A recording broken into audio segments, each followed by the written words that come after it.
Today in Philadelphia, the 1 and 2 quarterbacks in the league, Chuck Fusina and Cliff Stout, lead the Philadelphia Stars and the Birmingham Stallions into a battle for the Eastern title. As ABC Sports presents...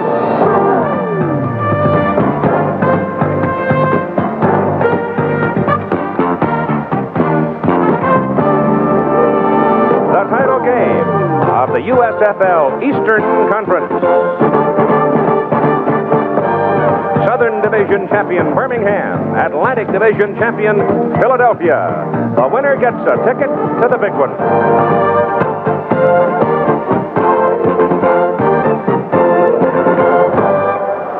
It's the kind of a day in Philadelphia, Pennsylvania you dream about. It's almost a September kind of day, as Birmingham, with a record of 15-4 and Philadelphia 17-2, gather in Franklin Field for the title game in the East. The last time these two teams met in Birmingham, it was a blowout for the Philadelphia Stars, 43-11. But as you sit down and study the two teams, it's kind of like looking in a mirror. They play the same kind of game. Let's turn to Lynn Swan, our analyst and commentator, the former great wide receiver from the Pittsburgh Steelers, who's now skinny and still agile, I might say. But, Swanee, I don't see a whole lot of difference between these two teams, because the first thing I think you have to do is disregard what happened earlier in the year. I think so. It's a tough game against Philadelphia the first time around. The Birmingham Stallions just did not play very good football at all. They're a basic football team. They like to run it, just like the Philadelphia Stars like to run the football. Now, the two quarterbacks, like the two teams, are a great deal alike. Both of them throw the ball very well, but both of them see the field very well, and I think as far as the USFL is concerned, probably improvise better than any other quarterbacks. Well, they certainly do. Cliff Stout is a leader of this ball club in many different ways. In throwing the football, obviously, he gets the ball downfield. He's got some experience coming from Youngstown State, then to the Pittsburgh Steelers, but he likes to run the ball at the same time. It's given him and the offensive team a chance to grow together and adjust. An emotional leader turns those running plays into touchdowns. Joe Cribbs came from the Buffalo Bills to the Birmingham Stallions, led the USFL in rushing this year, but in all-purpose yardage, he has really been something, 2,136 coming into this game. Joe Cribbs from Auburn University played for the Buffalo Bills, had his problems throughout the season. He came in to the USFL after waiting for a court decision. Then he held out for a couple of ball games trying to renegotiate his contract. He is back playing excellent football. He scores from anywhere on the field, from behind the line as a runner or downfield as a pass receiver. But no fancy halfbacks run for any yardage unless some big ugly is knocking somebody out of the way. And that's for sure. And they are the #1 rushing team in the USFL, averaging 4.8 yards per carry. They have a strong, quick offensive line. They like to run traps and counters quite a bit. Number 74 right there is Pat Saindon from Vanderbilt. Number 71, Pat Phoenix, also on the right side, is from Mississippi State. Along with the center, Tom Banks, they provide the consistency, the time, the blocking throughout the season for the Birmingham Stallions. While the run is a prime weapon for the Stallions, they are dog tough against the run. Oh, they certainly are. Look at Perry going through a big hole that the offensive line establishes. On the other side of the field, the defensive line, led by number 75, Dave Purefoy, who gets a great pass rush. Their inside people play the run real tough, blocking up the middle. But the man who benefits most from the dogged defense is a rookie out of Auburn University, Chuck Clanton. 10 interceptions on the year. He ranked 3rd in the USFL, and he got 10 touchdowns from that. He kept up his intercepting ways by picking off John Reeves in the playoff game last week.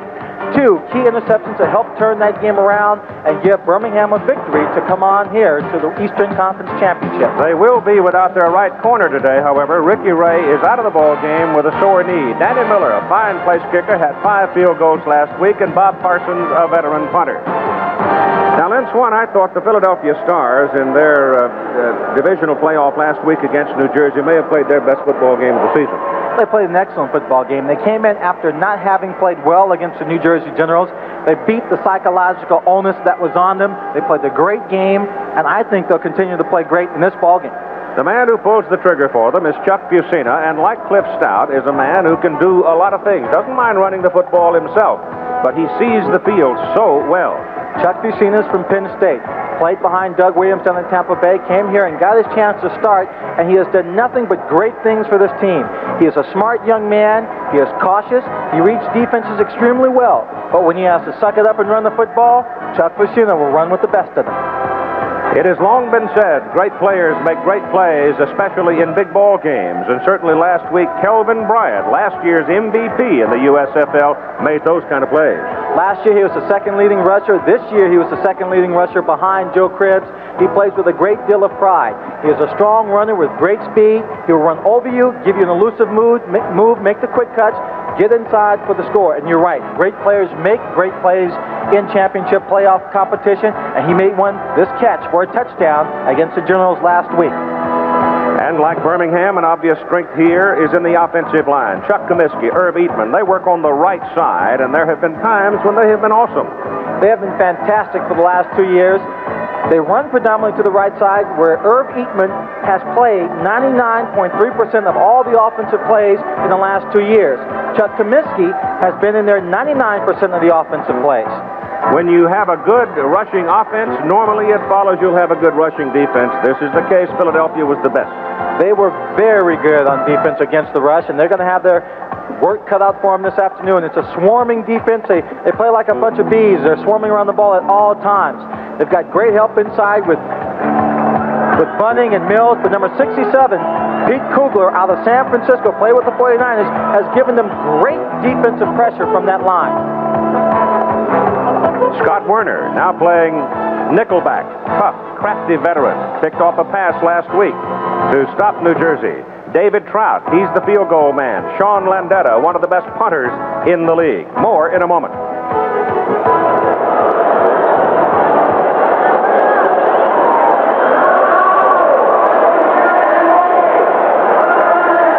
Because of scheduling conflicts at Veterans Stadium, where the Philadelphia Phillies are working this weekend, the Philadelphia Stars are hosting the playoff games at Franklin Field on the campus of the University of Pennsylvania. It's right downtown, and it's a legendary piece of real estate because of people like Chuck Bednarik, the famous 60-minute man, two-time All-American at Penn, and eight-time All-Pro with the Philadelphia Eagles on this very field. The Stars and the Stallions today, like the Quakers and Eagles and visiting teams before them, dressed away from the stadium, walked about 3 blocks into the stadium before the ball game. It's a collegiate atmosphere as you come into Old Franklin Field for a football game. And I suppose the two tightest men in town in the minutes before this kickoff have to be the two head coaches. Raleigh Dotch of the Birmingham Stallions and Jim Mora of the Philadelphia Stars. Mike Adamle talked with them just a few minutes ago. I think our football team's ready to play, and I know Philadelphia is a very strong club. But I think we're going to play well today, and we're nicked up a little bit, but sometimes when you're wounded a little bit, you fight harder. And I think hopefully we learn from history, and if we did, then it'll be a very competitive game. As far as your quarterback is concerned, I guess the cat's out of a bag. How's Cliff's right shoulder? Mikey's not practiced all week. He took a few snaps on Friday and threw a few. It's pretty sore. He's going to play, and if we need to, we'll put Bobby Lane in there if Cliff's having problems. Well, you don't stop Joe Cribbs. Hopefully you can slow him down. He's a guy that's capable of the big play, and I think the worst thing you can do from a defensive standpoint is let him get the big play on you. He's going to make yardage. It would be nice to get ahead a little bit, make him go to the passing game so they can't hand off to him every down, but you don't stop him. Like I say, just keep him from getting the big long one on you would be the thing we want to do today. With the exception of the New Jersey Generals twice this year, nobody has been able to beat you guys. If you were the coach of Birmingham, how would you attack Philadelphia? I'm not going to give him any secrets. Well, you give Mike credit, by golly, he tried, didn't he? We're expecting upwards of 30,000 people for today's showdown in the East, and we'll kick it off in just a moment.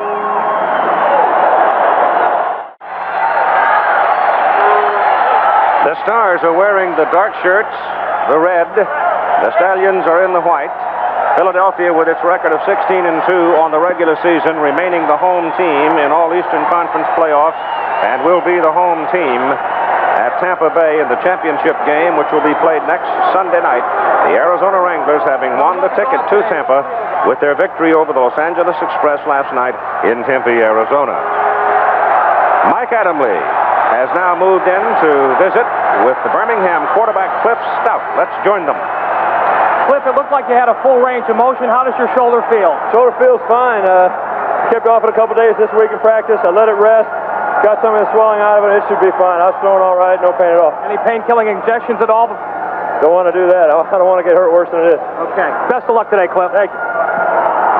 So Cliff Stout, who had a frustrating period in his professional career, understudying Terry Bradshaw and was a teammate of Lynn Swan with the Pittsburgh Steelers. But now he's had his chance and he's making the most of it. Let's join Bill Parkinson now for the coin toss in the center of the field. It is red. The head is red. The tail is pale. The tail is pale, right? Tail is pale. You're going to call the coin? What do you call? He calls heads. He calls heads. The tails. Philadelphia wins the toss. You receive. Which way will you take? Being down here. All right, over here, Philadelphia. Philadelphia wins the toss and will receive. Good luck, men. The rest of the officials for today's game are Marvin Durenberger, the umpire.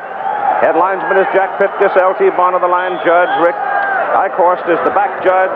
James Fogeltantz, the side judge. Mike Mathis, the field judge. And the alternate is Ted Humphrey. There's the rundown of the officials. It's a beautiful day. The temperature's right around 80 degrees. They've had some very tough weather in this part of the country over the last few days, but we're blessed today with a beautiful Sunday. I guess the one word, and George Allen preached it all week long, but I guess the one word that every coach likes to emphasize coming into any playoff circumstance is poise. I think you certainly have to maintain poise, and what I think that means, Keith, the essence of it is that when you get into the playoffs, you play it just like a regular season game. You try and calm down, don't get overexcited about what you're doing, maintain your poise, and get into your game plan as soon as possible without letting the excitement cause you to make mistakes and play overly conservative. Mark McCants is the return man for the Philadelphia Stars, 195-pounder out of Temple, and you can see he's got lofty averages for his kick returns on the season.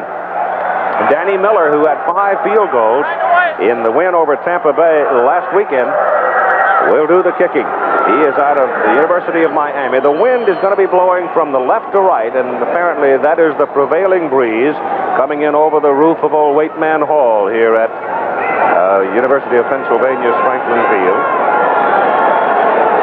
That means the kicks from left to right will be longer than the kicks from right to left. And it's a pretty strong wind, and the game is on. It's hooked and fielded by Herbert Harris, a wide receiver. And Harris is caught from behind, slowed down, and they're going to whistle him down around the 11-yard line. So not much of a return for Herbert Harris. Jay Repko made the tackle, and so here they come now. With Chuck Fusina at quarterback, Kelvin Bryant and David Riley line up behind him, Willie Collier and Scott Fitzke, the wide people. Up front, it is Mike McLaren ahead of injured Brad Oates, bad knee. McLaren 295, Gilbert 279, Bart Oates 270, Chuck Comiskey 290, Irv Eatman 270, Ken Dunnick, the tight end, 245 at 6'6". Scott Niserlik backs him up. Steve Folsom still hurt with a bad hamstring. First play of the ball game, Fusina wants to throw. Sets a screen to Riley. Riley has no help on that side as Birmingham's defensive unit reacted very well. And it's a defensive unit that will take some chances. They are very, very quick. And it lines up this way for Birmingham with Mike Perko, Jackie Klein, Joe Cugliari, and Dave Purifoy, the ends and the down linemen. Spencer Rowe Sales, the linebackers. In the secondary, Woodbury, Mansfield, Clanton, and David Evans. It'll be second down and 9, and 9, 10, 11, 12, 14 yards. They had actually marked him out on the 16 with his progress. One man marked at 11, the other 16, and now we have the loss on the play as Kelvin Bryant gets outside and dives for the yard marker, and he is close to a first down. It just depends on where they spot him, and I think they're going to spot him at the 25, which will leave him a yard short. David Evans over to make the play. They come out to the left side, but number 69, the right guard, Chuck Comiskey, was a man who was leading on that play for Kelvin Bryant. Got a good block on the outside. Kelvin turned to the field, and it was Herbert Harris who was downfield doing a pretty good job of blocking on the cornerback to provide a cushion that allowed Kelvin Bryant to get up. So very close to a first down. I'll only say this once. Kelvin Bryant right now is a very hungry football player. Disciplined for being late. He's played gangbusters since. Birmingham encroaching. They jump offside. But in the meantime, the handoff goes to Bryant, and Kelvin gets the first down out around the 31. So I would think they might take the play, since they may have about a yard more than the penalty would give them.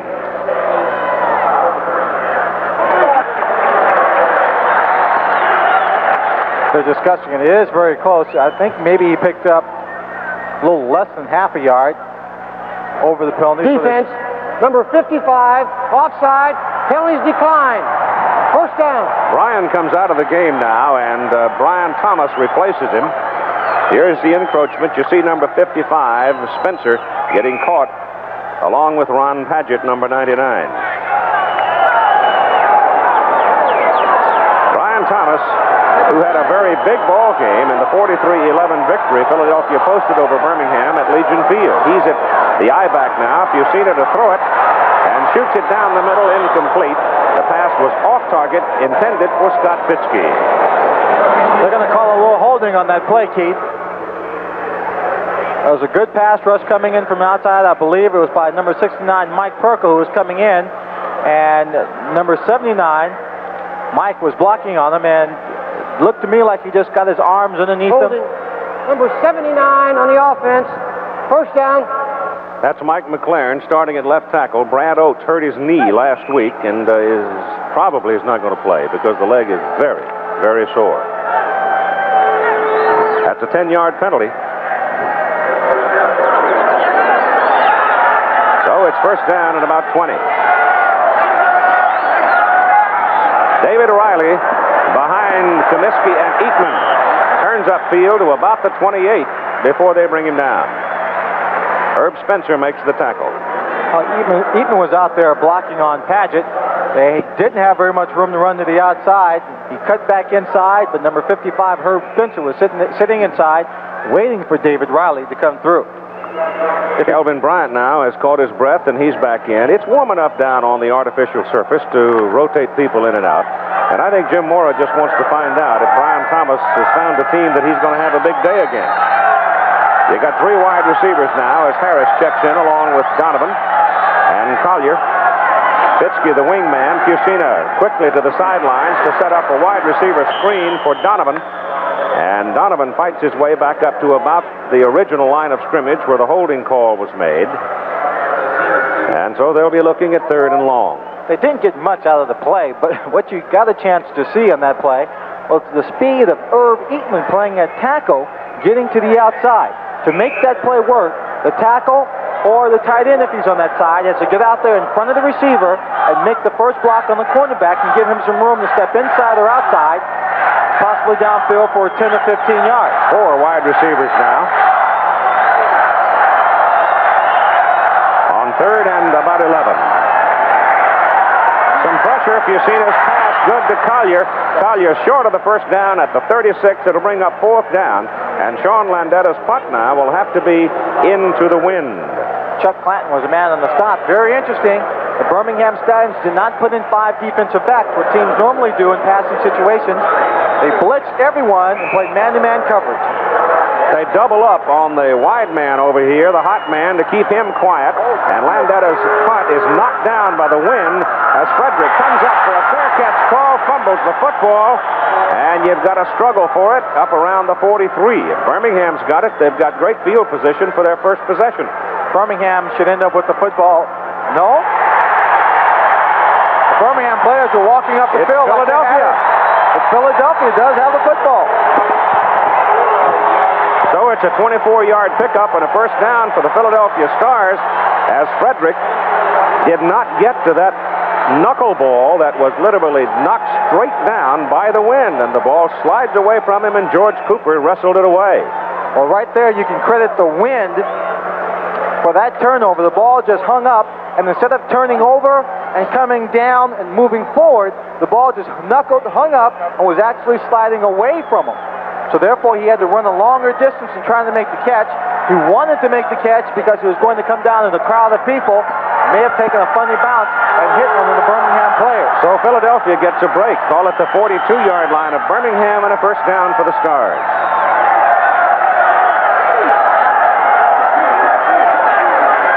Busina trying to cash in. Goes down the middle with it. Pass is complete to Fitzke. And Fitzke curling back, trying to look for help and pick up more. Loses a yard or so after his reception. So they mark him at the 34. If he had just gone straight ahead, he'd have had 10. Well, if he had just stopped, he would have had the first down. That time he was trying to make the move, trying to break away. Most receivers will make that same move. Very interesting. The Philadelphia Stars on the opening series first down plays have run play action passes, taking advantage of the fact that everyone looks for them to run the football. Joe Cribbs here sitting on the bench waiting for his opportunity to come in and have an impact on this ball game. Kelvin Bryant, sweep right. Look at those quick feet. There's your first down, and it's well inside the 30 before they get Bryant out of bounds. Of course, he runs again to the right side of the line. Number 58, Taft Sales, is a man who was trying to make a tackle there in the backfield. He'll dive and miss Kelvin Bryant right there. And watch Kelvin's feet. Constantly move. Dave Purefoy misses. You see Spencer coming in from the background. He comes in from behind, doesn't get a piece. Kelvin's still moving. Takes everyone with him out of bounds, picking up the first down. North Carolina, you're right, he's hungry, he's strong, he wants to have a big game today. Ball sitting just inside the Birmingham 26 for the Stars on the first down snap. David Riley over the right side, nothing there, and a penalty flag comes quickly out of the umpire's pocket. Ron Padgett, the tackle.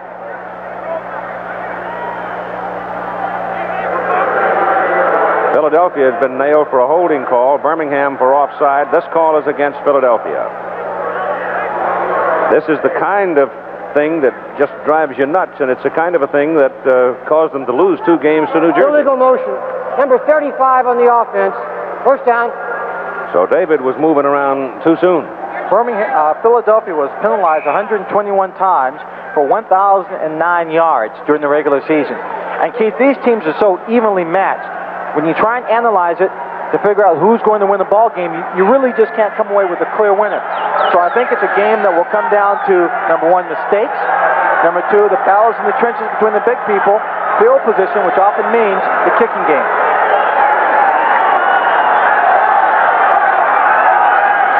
Busina gets the snap away just in time, gives to Kelvin Bryant, and Bryant runs it inside the 20. Good pickup on the carry as he reaches the 20.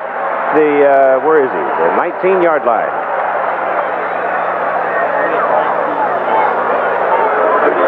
They're running that sweep to the right side, and Philadelphia is not necessarily a right-handed football team, though they will go that way most of the time because of personnel. But they'll load you with it and keep hitting you with it until you adjust and overload that side to stop it, and then they'll come right back and counter this way.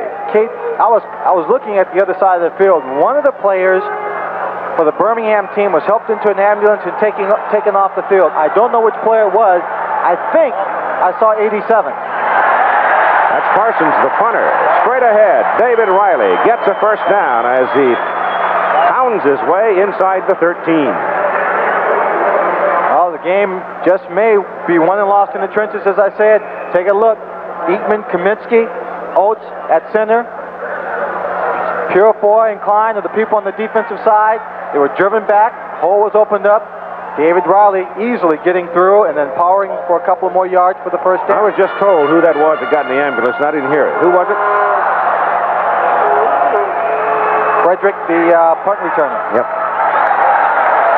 It's first down, the ball up to 13, and Busina drops. He looks at Fitzke in the corner, goes short to Riley, and Riley is inside the 5, down to the 4, and just short of the first down. He had Fitzke going deep in the corner. He could have had him, but he went to Riley, the short man. Ron Frederick, ankle injury. He is the kick return man for Birmingham, and Birmingham comes into this ball game with a lot of folks dinged up. Quite a few. That's going to make a big difference in this ball game as it progresses. The injuries, Cliff Stout's shoulder. How long will he be able to go? How effective will he be throughout this entire ball game? The football is at the Birmingham 4. It's second down and 1 for a first down. 4 yards for the touchdown. They've got the big people in now as Rodenberger comes in, number 34. He's either a fullback or a tight end. He can play both places. It's Kelvin Bryant into the middle, and Bryant's surge should be enough for the first down. Looks like they've marked it around the 3, maybe inside the 3.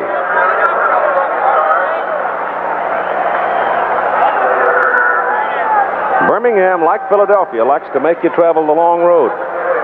Certainly do. That time, number 53, Bob Boyd was, not Bob Boyd, he's a basketball coach. Thomas Boyd was the man in on the play, making the stop. They mark him short. So it's third down.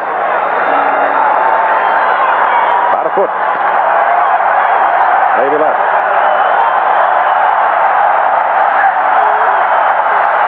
Birmingham offense has not been on the field. Rodenberger in motion. Give it to Bryant. Bryant over the right side. He's got to have the first down with that. But Bill Rowe and Thomas Boyd, after he had picked up a half a yard, really nailed him. It's a good, if they only needed a half yard, then that's just about all they got, Keith. The offensive line surged out. They fired up the ball very quickly. They made contact. Looked like they may have driven the defensive line back just a half step. And then Kelvin Bryant hit it and was stopped cold in his tracks. Whatever forward progress they made. Kelvin has 41 yards now on 6 carries. Not a bad first quarter, huh? Not a bad 2 drives. Philadelphia grinding up the clock in this first possession of the football game. Watch the sweep right. There goes Bryant. There's the blocking. Missed tackle in the backfield. Touchdown!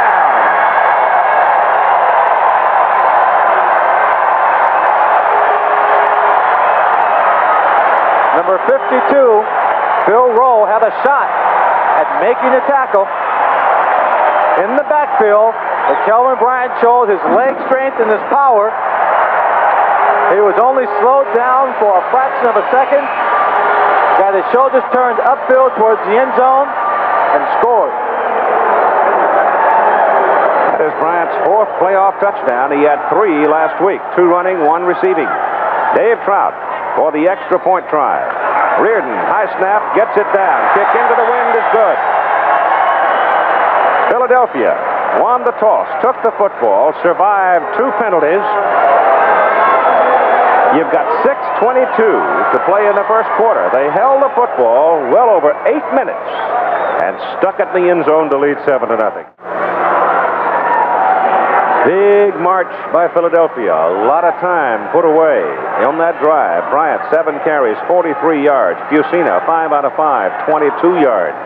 There's the touchdown play. You see right there the missed tackle by Bill Rowe. The defensive line did a great job of stringing the play out, but then the hole opened up behind his blocking and cut it upfield. Bill Rowe missed the tackle. He only needed 2 yards, and his speed got him in there. Trout to kick off. Mansfield, Vaughn Mansfield and Lonnie Johnson, 45 and 33, are the return people for the Birmingham Stallions. Frederick, their punt returner, going to have x-rays on his ankle. That could be a factor because he is the punt returner. That's a dandy kickoff into the wind by Trout. Woo-wee. He knocked it 6-7 yards into the end zone. No return. And I mean, the wind is quite brisk in that direction. But Trout got all of it. Lonnie Johnson puts it down, and Birmingham will take over at their 20, first down. Only 6:15 to play in the first quarter as Birmingham gets the ball for the first time with Stout at quarterback, Cribbs and Perry, the running backs, Jim Smith and Joy Jones, the wide people. They have the wind at their back as they line up with Woods, Adelette, Banks, Battaglia, Phoenix, and Robin Earl, the tight end. The backfield and receivers all have NFL experience with the exception of Joy Jones, who's a rookie out of the University of Alabama. He's the fastest man out there, probably. Here comes Joe Cribbs, right side, 3 yards. Sam Mills, the tackle. Joe Cribbs had a hole quickly, but it closed up as Sam Mills pursued from his inside linebacker position to seal it. Down lineman, Fuller, Kugler, Fielder. Fuller back off injury. Big man, rookie, fast. Bunting, Howard, Mills, Cooper, the linebackers, all good. Secondary, Strong, Sutton, Lane, Gibson, Lush. I think Mike Lush is the key to that secondary this year, Keith. He plays good football. He's a strong, aggressive hitter, makes very few mistakes. Second down, 6. First pass. Thrown away. Jones curled it inside. Stout threw it outside. Well, that was either a mistake by Cliff or by Joy Jones. One expecting to go outside, the other turning inside. You like that line that Raleigh Dodge had in the comment before the games? When you're wounded, you fight harder. Yeah, you're right. And this is a championship game. It's a playoff game. You recall that in the last regular season game, David Riley was injured for the Philadelphia Stars. Sprained his knee a little bit, but the next week and this week, he has it taped up heavily. He's in the starting lineup. Ken Toller in at wide receiver now. They've got 3 wides. Shotgun.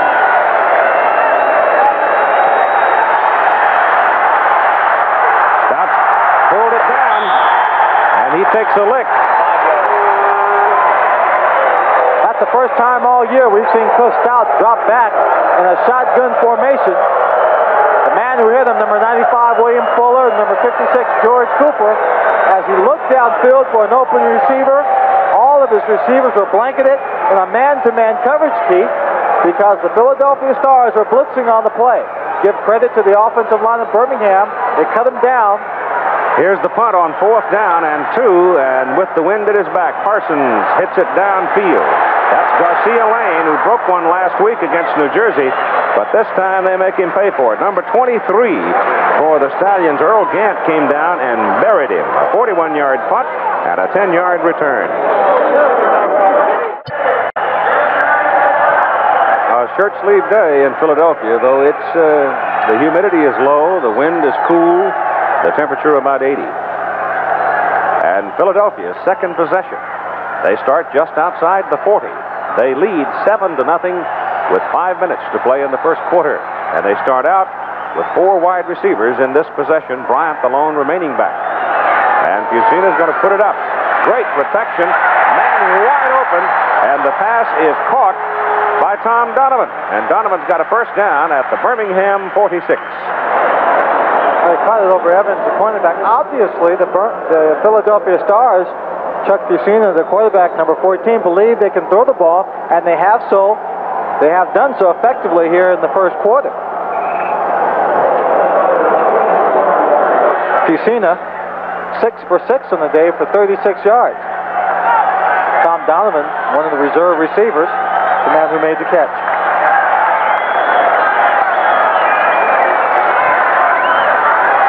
Little quick pop, and Herbert Harris can't get it. I think Fusina read blitz there. That's why he tried to get away with it so quickly, but he had Harris out there. If he'd been able to bring it down, Herbert might have run a while. The ball just seemed to sail a little bit on him. It'll be 2nd down and 10.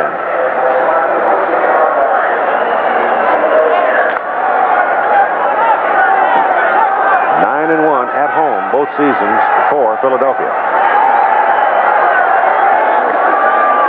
Fusina gives it to Kelvin Bryant. And Comiskey out in front. Plays a solid block on Spencer, the linebacker. And Bryant turns it upfield, and he's a yard or so short of the first down. Taft Sales, the tackle out of Missouri. Keith, what Philadelphia has been able to do so far in this ball game, they've been throwing on first down, running on second down. They effectively keep the defense standing back trying to read because they don't know what to expect. You see Comiskey getting out there in front, a great block on Spencer. The linebackers have to sit and wait. They might be dropping back looking for a pass. They can't afford just to come look for the run because then the ball will be in the air as it has been on first down. 3rd and short. Bryant got the first down. Went right in behind Comiskey and Oates, the center. And he reaches the 35, and that'll be first down Stars. Well, right off the bat, Keith, the Philadelphia Stars are loose. They're playing their game of football. They're taking it in stride. They're playing it just like it's any other football game, doing the same things in this ball game that brought them to the championship game, mixing up their plays, utilizing the speed in their offensive line. The defense of Birmingham is going to have to come up with some way of stopping them, either blitzing, playing tighter coverage. Alan Harvin is in there now in the setback position along with Riley. It's Riley. Riley caught behind the line of scrimmage and dropped at the 39. Number 51, Max Jones out of Massachusetts. Linebacker made the stop. You see Max Jones on the outside. That's number 79, Mike McLaren. He just does a great job of getting the first step upfield. Beats him, has position.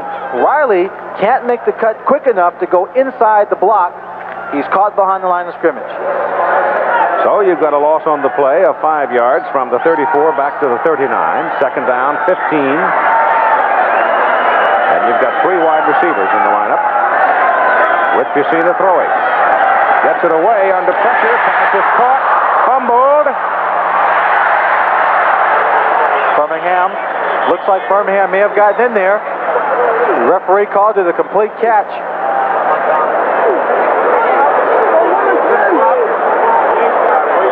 No, now they call it incomplete. Incomplete pass. No possession. Well, Riley Dotch not very happy with that call. He would like to get that turnover back. We'll take another look at it.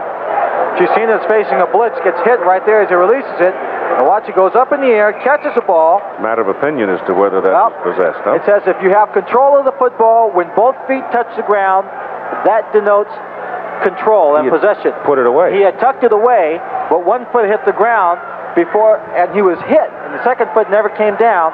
The official interpreted that as an incomplete pass. And it's 3rd down and 15.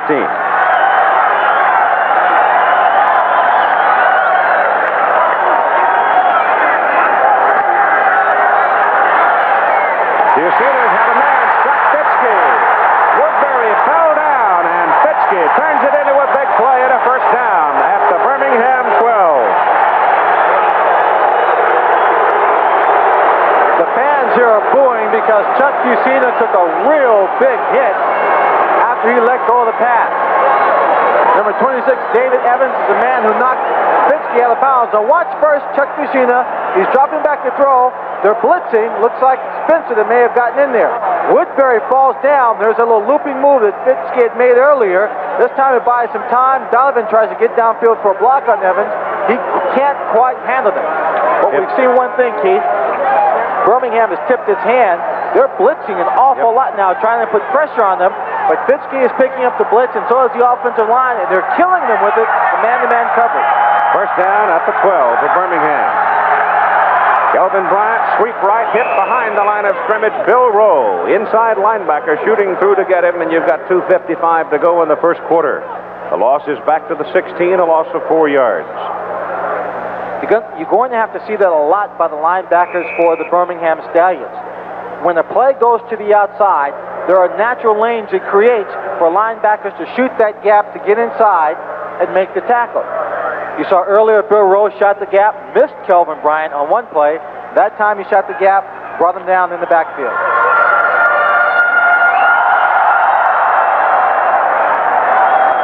Collier and Fitzke now line up at the bottom of the picture, the left side. Bryant is smothered. Bryant wanted to throw Bill the football. Rowe. Huh? He wanted to throw the football. Bryant came out, and he was hesitating. Now you see Rowe, number 52 in the middle, he'll come in. Looks like it's going to be a blitz. But watch Kelvin. He's fumbling for the handle on the football. You see him put it in one hand? He wants to throw. You see Riley just at the top of the picture running out on the pass pattern. One of the gadget plays they were going to use in the ball game, but Bill Rowe made a great play in stopping it. Blew up in their face. The loss is back to the 21. Last 3 Philadelphia rushes now have been -4, -4, and -5. They're backing up.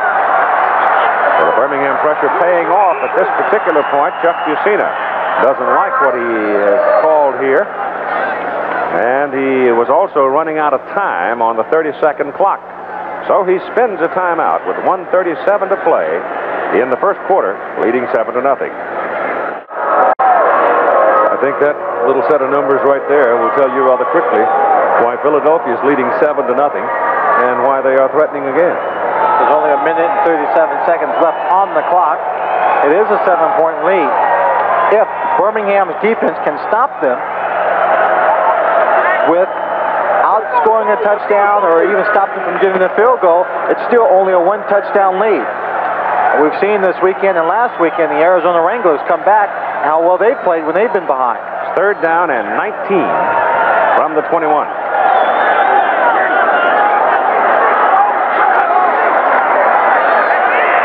Bucina's pass is away. Donovan is out there and missed it. Tom turned left. I think the wind blew the ball back to the right. He turned back the other way and couldn't get to it. And the pass slid away from him. So that'll bring David Trout into the ball game for a field goal try. Well, Klein, Cuglieri, Perko, and David Purefoy were all in there. You see a nice little inside move by Donovan. He's got him beat, but when the ball comes up in the air, it's not to the outside. He makes the adjustment, but makes it a second too late because he didn't get a fix on the football, couldn't go for it. 38-yard field goal, 19 out of 26 in his career from this distance. David Trout. No good. Hooked it left. So Birmingham turns them away with a good defensive stand. I imagine the defensive guys going off the field saying to the offense coming on, all right now, let us have more than a minute to catch our breath.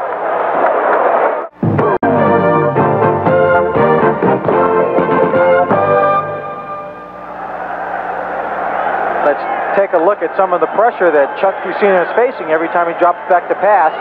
You'll see number 95, Joe Cuglieri, come in from the bottom. All right, on the long pass that was incomplete, that was number 75, I think, Dave Purefoy from the outside, the top of the screen. It came in and also laid the hit on him.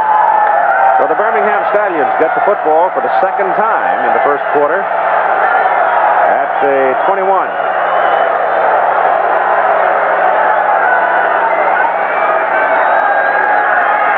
Throwing on first down, overthrows Jim Smith.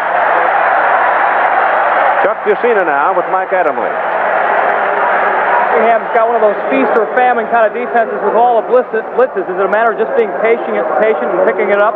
Well, I really believe if I had another second, I could have hit Tommy on that play right there. So we're going to start picking them up, and if they were going to come, hopefully they could pay the consequences a few times. Have they given you any looks that you haven't seen in game film? Well, a couple blitzes they gave us were a little bit different. They used a 5-man front on that last play. So they're doing something a little bit different. Okay. Keith. Joe Cribb. And Joe to the 27 for 6 yards. So it'll be third down and about 4. Let's take another look at Joe Cribbs. He stumbled a little bit on that play, Keith. Didn't really get a chance to maintain his balance and get to full acceleration right there. Trying to keep his balance. He's got good blocking downfield. Number 54, Sam Mills, was a linebacker in on the play, but Sam Mills was being blocked. Had Joe Cribbs not stumbled, he might have made it there about 2 steps sooner. A few more yards. Third down and 4. Stop throwing for it. This time he hits Jim Smith. And Smith is thrown back after the catch. Looks like they've marked him up across the 40. Jonathan Sutton wrestling with him. Real simple pass pattern, a little play action. Cliff drops back to pass, and Jim Smith doesn't do anything except drive the defensive man back, turn, the ball already on its way, using his body to protect the ball, makes a catch, as Sutton tries to drive him, strip him of the football. First quarter is over. After one period of play in this Eastern Conference Championship game, Philadelphia leading Birmingham 7-0. You would think, looking at those first quarter stats, it'd be more than just 7-0, wouldn't you? You certainly would. The first quarter has been dominated by 2 things. The one turnover by Birmingham, the punter, Ron Frederick, who was injured, and setting up the drive that allowed Philadelphia to go in. And number 2, just the proficient offensive control of Chuck Fusina. Birmingham turns around, goes the other way to Joe Cribbs. And Cribbs on first down from just over the 40, pounds his way out to about the 46. Sam Mills the tackle. But Cribbs runs as well in traffic as anybody I think I've ever seen. Well, he has his head up, his feet close to the ground. He's just jitterbugging a little bit when he goes to that line. When something opens up, a hole to the right or left, Joe Cribbs can make the quick cut and get to it. Gives it the little accelerated. Second down 4 for Birmingham. Starting the second quarter. Joey Jones is the man in motion. Cribbs. And they got him short of the first down as the inside linebackers filled well. They'll need 2 more yards on third down. Now Herbie Spencer, linebacker for Birmingham, with Mike.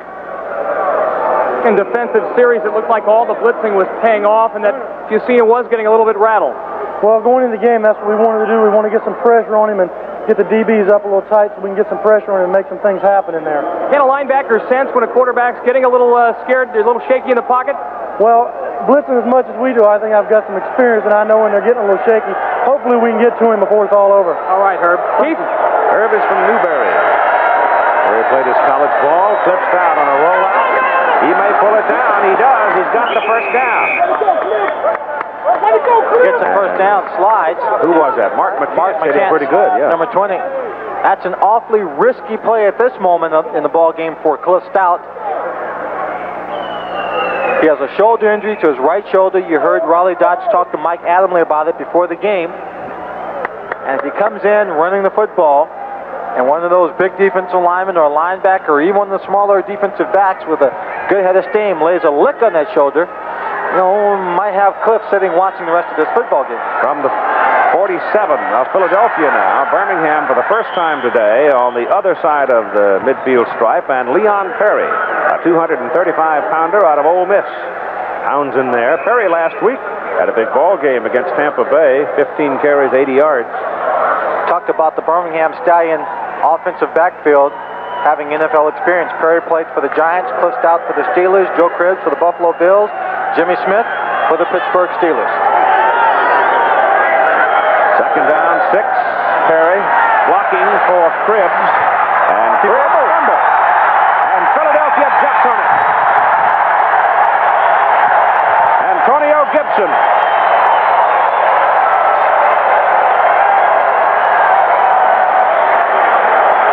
Joe Cribbs, although it was a short run, Keith, you see the anxiety, frustration of Raleigh Dodge.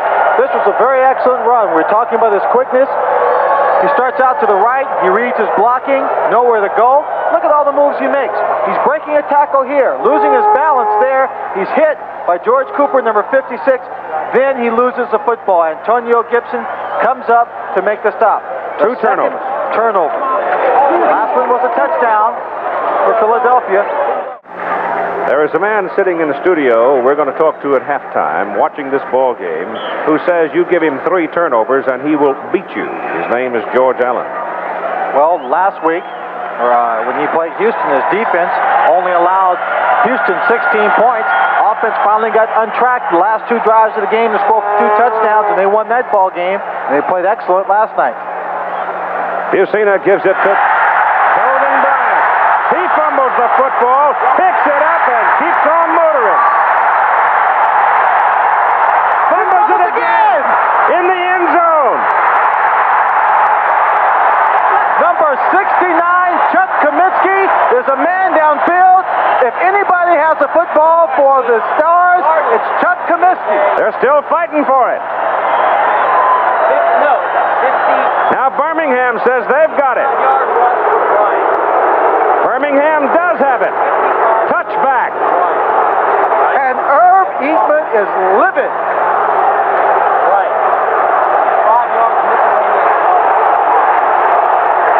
You talk about the old bounce of the ball. That time, Kelvin Bryant was fortunate. The ball bounced into his hands after he had fumbled it. He was picking up substantial yards downfield. That's an incredible sequence. Oh, let's take a... All we can do is watch it over again. It was a 55-yard rush, then a fumble. You see there, he takes on Clancy, bowls him over. There's where the ball came out. But he is still on his feet, and watch the bounce. Up in the air, he scoops it. Now, downfield again. Fighting, he gets blocking downfield. Great block right there by number 34, Rodenberger. Riley right there. You see Herbert Harris, 84. The ball is lost to 69. Chuck Kaminsky, the guard, is downfield. Now watch him go for the football. He looks like he's going to fall right on top of it. He does, but you can see there, he loses it. The ball is not in his hands. Looks like it might have, I don't know who it was from Birmingham that came up with the football. Mike Perko had a piece of it. Somebody knocked Kaminsky off the ball, and I think it might have been Perko that finally recovered it.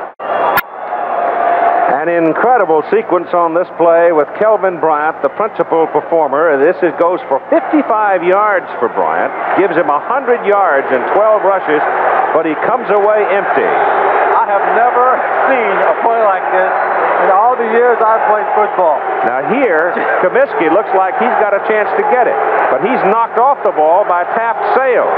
Mike Perko, then number 69 in white, comes in, gets in the fist fight, and comes up with a ball, and it's a touchback instead of a touchdown. Birmingham's ball, first down at the 20, and it's still a 7-0 lead for Philadelphia.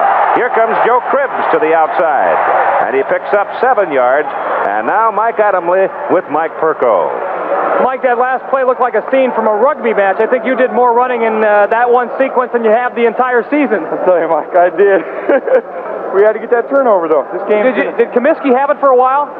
The ball was sitting in a few people's hands, and all I do is stick my face in there and try fighting for it. So finally a turnover goes Birmingham away. We need it, Mike. Okay. We got to do it. Hang in there, Michael. Hi, Sandy. Keith? From the 27, second down, 3, Birmingham. And this is Leon Perry out to the 30, and he gets the first down. Well, I'll tell you this, Swanee. Philadelphia's keeping Birmingham in the game. With that one turnover, they just did. Birmingham's defense kept them in the game when they stopped them in the late in the first period when they forced them to try and kick a field goal and David Trout didn't connect. But I saw something very interesting. That last time, Philadelphia's defensive alignment, as we look at Irv Eatman trying to gather a little rest, 67 Pete Kugler, the nose tackle, was actually flexed off the line of scrimmage. Looks like the Dallas defensive line. Cliff Stout trying to set up a screen, does to Cribbs, 2 blockers in front. Joe weaves his way to the 40, just short of the first down. The greatest thing about that play was the catch that Joe Cribbs made. The screen was set up very well before then Joe Cribbs made the catch, went downfield and stopped by Sam Mills, but he had to make a very fine catch of that pass. They're about a yard short of the first down. Second coming up. Let's see if he tries to buy something big here. Working into the wind, they'll go for the first down and get it. As Cribbs slants over the right side behind Battaglia and Phoenix, Fielder brings him down. Ball is put at the 43 of Birmingham. First down, Stallions, with 9:45 to play in the first half, and the Stars leading 7-0. Keith, a little something to look for on the part of the offense of the Birmingham Stallions. We saw Jim Smith catch one pass, a little short pass off play action. They didn't connect the first time around, and they tried to throw the same pass. Look for them to continue to do that on first down, and then for Jim Smith to try a hook and go for the big one later on in the ballgame. I got 4 feet. Stout gives to Cribbs. Joe's got no place to go. Number 59, John Bunting, stood up the blocking and just waited. He stood up the blocking, waited. Joe Cribbs was trying to hide behind the blocking, but Bunting came through it. 11-year veteran now that played for the Philadelphia Eagles. The man who almost had a touchdown, Chuck Comiskey now with Mike Adamle. In fact, Keith, I think you did think you had it, right, Chuck? Yeah, I thought I had it. I thought I had it, and then Duck Riley had it in the end zone too. But hey, that's all right. We're going to get the ball back, and we're going to score again. If we got to score twice to make it count once, that's fine with us. We're going to win the game, whatever it takes. All right, well spoken, Keith. Stout on a rollout, intercepted. Picked off by Mike Lush, and Philadelphia's at the Birmingham 42.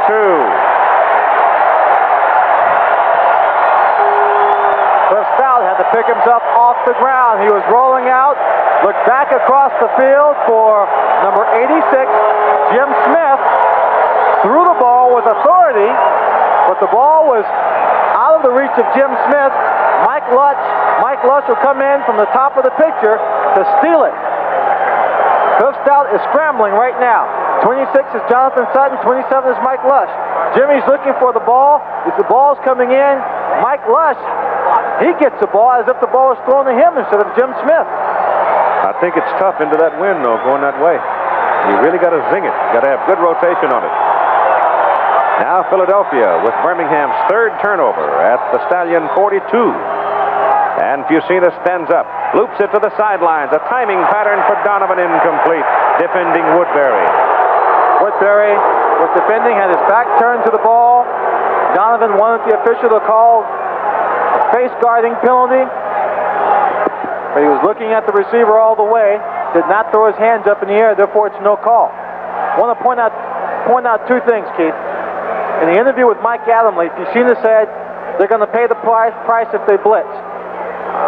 I believe he talked to Perko. Yep. Perko was discussing the blitz and saying that they want to put pressure on them and have the defensive backs come up and play tighter coverage. Well, when they play that tighter coverage, and if they don't have the pressure, he's going to hit them and hurt them with a big play. Herbie Spencer, linebacker, said that. Yeah. Okay. This is Bryant now. Put it away, Kelvin. On the sweep right, takes a whack, and rolls out of bounds right at the 40. Picked up 2. Chuck Clanton coming across to get him. Cliff's down on the phone with the coaches upstairs. Birmingham flows defensively to the ball. They'll string you out forever. Kelvin Bryant that time was trying to show his strength and power, taking on one of the defensive players in that last carry. He was standing straight up. Did a good job when he took on Chuck Clanton, but he can't do that all day long. Alan Harmon replaces Bryant now as Kelvin comes out for a breather. And it's 3rd down and 8 from the Birmingham 40. The wind at their back.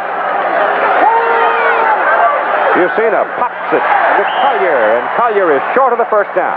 To mark him just short of the first down. Now it brings up 4th down. Do you go with Trout with the wind at his back, or do you go for the first down? 4th and a long one. Watching Jim Moore, observing the plays he's called in situations like this, you go for the first down. He doesn't have any doubts about using David Trout, but I think he realizes the advantages emotionally to his football team that they can take a big 4th down play and make it work for him. 7:20 to go in the first half. 7-0 Philadelphia. Timeout. Chuck Fusina wants to talk it over. Wants to make sure he knows what the coach wants, and everybody, particularly along the offensive front, knows, because they have to move the barrier. Right now, Philadelphia trying to pick up a first down on 4th and a yard and a half. 7 out of 14 on 4th down tries this season. They're going to sweep Bryant. He's got it. Herb Spencer came all the way across the field to make the tackle for Birmingham, but Bryant had a convoy in front of him, Comiskey, Eatman, and Rodenberger. Well, there was little doubt as to where they should go with the ball. And then by running behind that right side of the offensive line, to look at the shot from the line of scrimmage, look at Eatman and Comiskey. Bodies lowered, looking for a head to knock around. They both engage people, driving back downfield. Herb just giving them a little gentle shove. They pick up the necessary first down. At the Birmingham 24. Herbert Harris in motion. Inside, Riley bounces outside. Inside the 10. 1st and goal, Philadelphia, Birmingham 6. Individual effort by David Riley. It's playoff time. David Riley was injured in the last regular season game.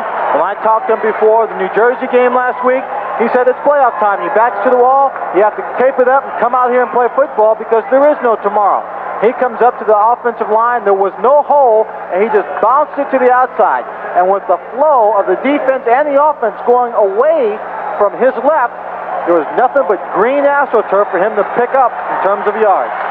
1st and goal, Philadelphia. Birmingham 6. Bryant.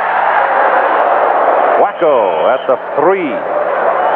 Thomas Boyd out of Alabama. Little moves like that will have you thinking twice about jumping in the air when you're coming into a linebacker's territory. Everyone was on the 4. Everybody was down around Kelvin's feet. He jumped up in the air, and Boyd was waiting for him on the other side. He's still got a ton, though, in this ball game. 115 yards already. 2nd down and goal. Philadelphia on the Birmingham 4. 6.5 minutes to play, first half. They've got Harris wide to the top of the picture now.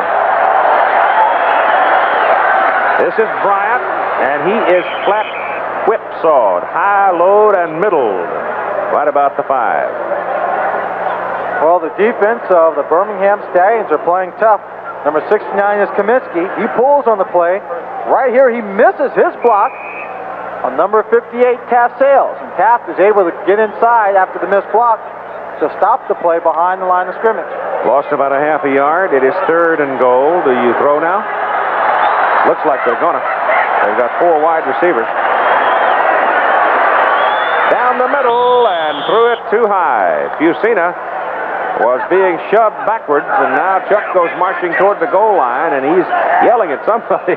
He goes down to Herbert Harris and gives him a little lecture. He was yelling, waving his hands like you were supposed to run over here. You went the wrong way.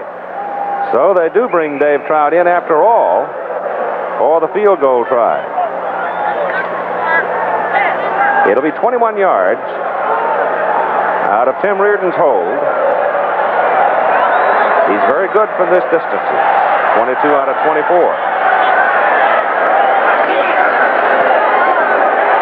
Nails it. 5:44 to play in the first half now. And the Philadelphia Stars go out to a 10-0 lead.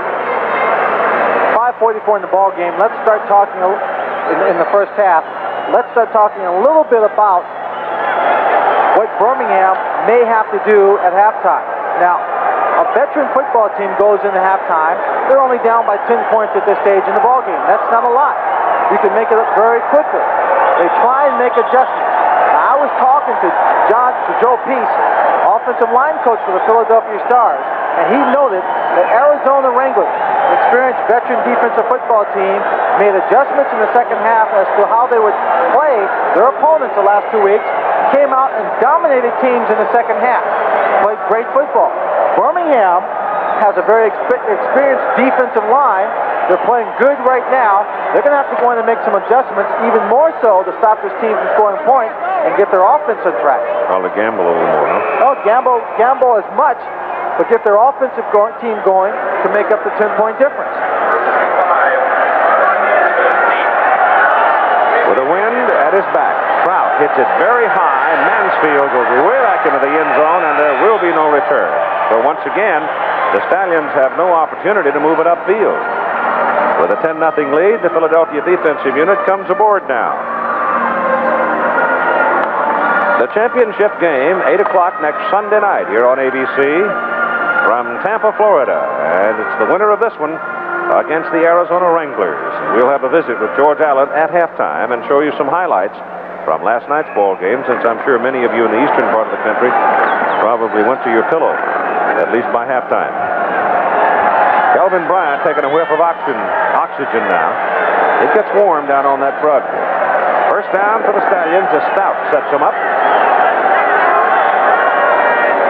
Lush is dancing around in the secondary. Stout turns to the sidelines, throws incomplete for Jim Smith.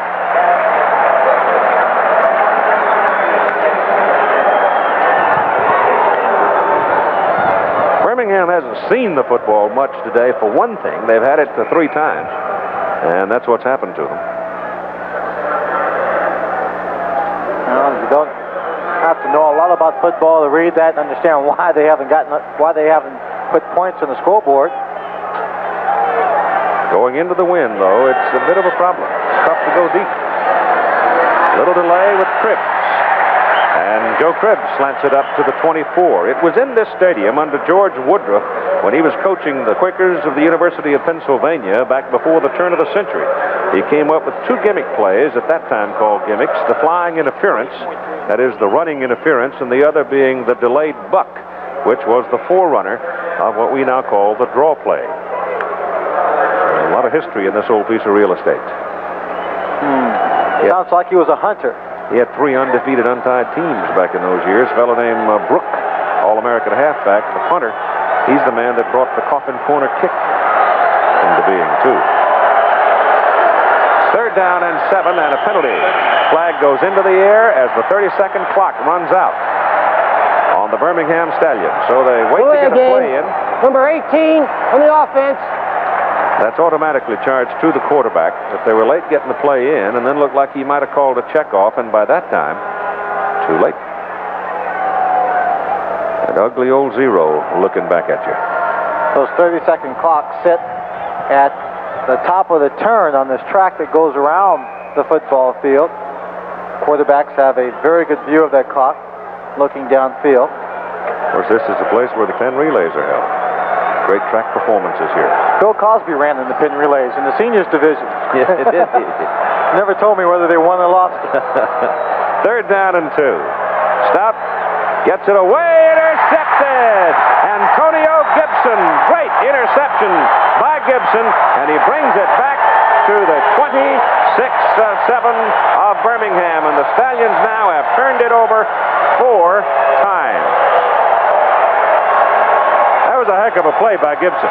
He went up and made a great catch. I'm sitting here looking at the stats for the Philadelphia Stars, and Gibson did not intercept the pass all season long, Keith. This one is first. Cliff Stout drops back the pass, rifles a ball. I think he's going for number 4, Joey Jones right there. But Gibson was able to get up in the air and take it away from him. Now he starts his little act as if he's a running back and makes some good yards. Another big turnover, field position for the Philadelphia Stars. Ball is at the Birmingham 27 where they put it down. This is Kelvin Bryant on a sweep. Bryant headed for the corner. Just short. 1 yard short. On the first down play today, Bryant has been dynamite. He has run 5 times on first down for 109 yards. Oh, my aching back. Take a look at Bryant. 44. David Riley out in front, gets his block. A little tiny hole right there. He slices through. He's got people downfield blocking for him. Turns on the Jets. Number 24, Chuck Clanton, comes all the way across the field from his weak safety position to make the stop. A yard short of the end zone. High formation. Figures Bryant here. He's in there. Touchdown.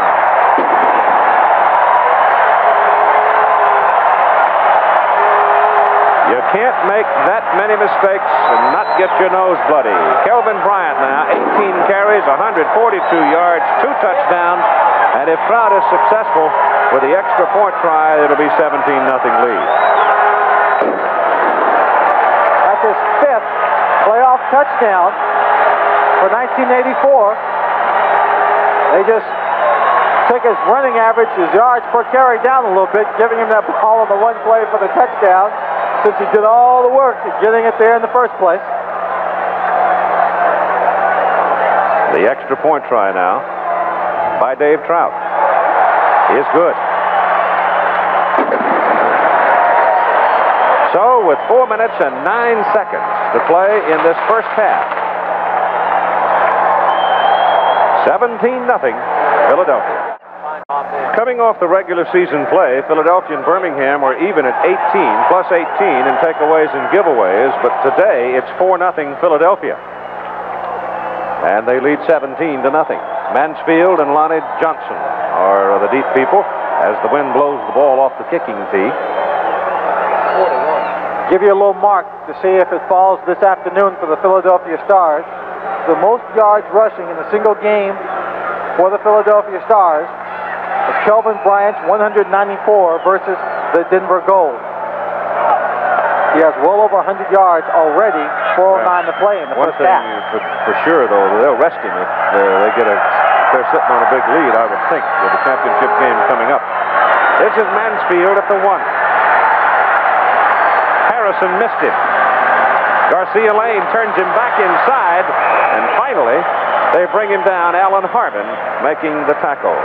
Here's Kelvin now with Mike.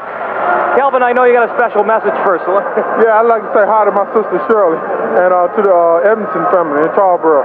Hey, you're on your way to a 300-yard day, pal. You keep running like this. Well, you know, we want to win this one. This is a big game because we want to be in the one next week. Eatman and Comiskey are like death and taxes. That's how certain it is behind running the right side. Oh, yeah, you know, the whole offensive line is working hard out there today. You know, I just hope they can keep it up for another half. All right, KB. We'll see you later. Keith? Bob Lane is now in at quarterback, replacing Cliff Stout. Bob Lane comes in from the 22, sets to throw, shoots it for Smith, missed him. Smith didn't get his hands on it. Garcia Lane did.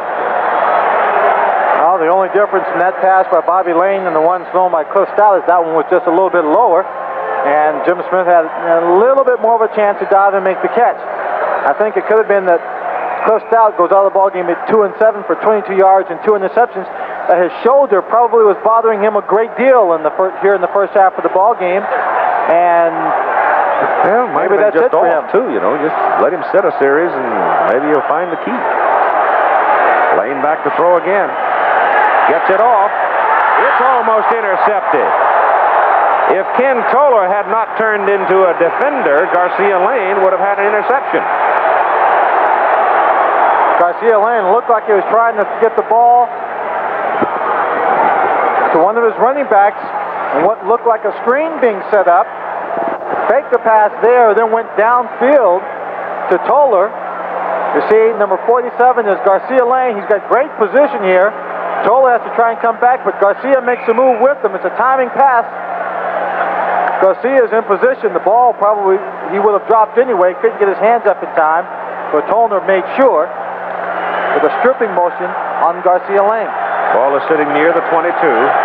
3rd down and 10, and they're in the shotgun. Little flip inside to Joe Cribbs, and Joe may have a first down. Little shovel pass. Little shovel pass, the old Utah. I'll tell you, it works. Garcia, Bobby Lane did that in tight quarters. Just look at the small area he had to shuffle this pass off as he's getting a rush there from the outside. Cribbs gets the ball very quickly, turns it straight upfield. Big play for this team. They pick up the first down, and what they hope will be a succession of first down and a drive for a score here in the first half. 3 minutes to play, first half.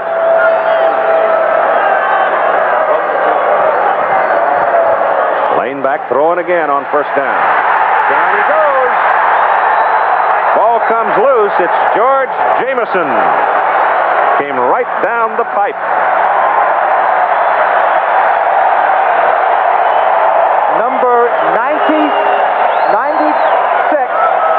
Don Fielder, was the man responsible for making that play defensively, inasmuch as there is a strong pass rush on Bobby Lane.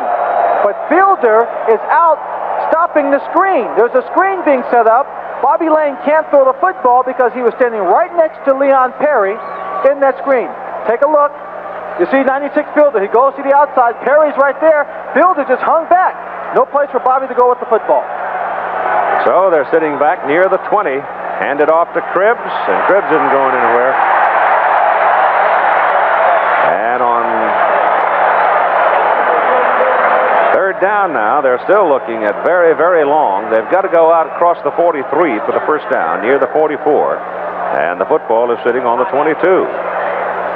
So it's 3rd down and 22 yards. Philadelphia takes a timeout right now, Keith. The clock is running down with 2:14. Jim Mora feels that if they can stop them on this play, they're going to have excellent field position. They can use the clock to try and score, but I don't think that they have very many timeouts left.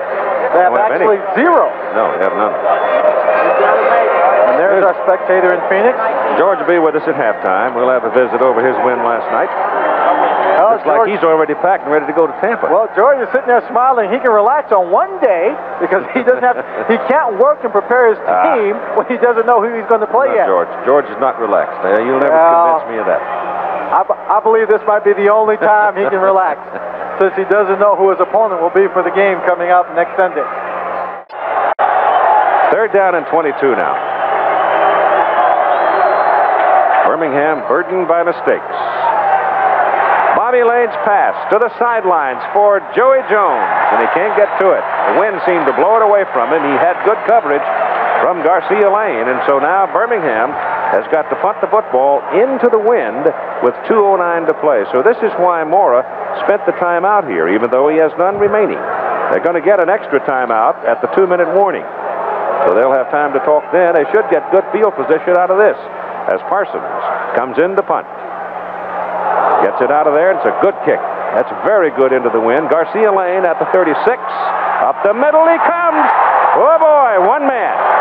One man kept him from going home. Earl Gant of Missouri. I was about to say before the ball was punted to remember that he was a man that returned one for a touchdown last week against the New Jersey Generals, and he was one man away from doing it again. Let's take a look.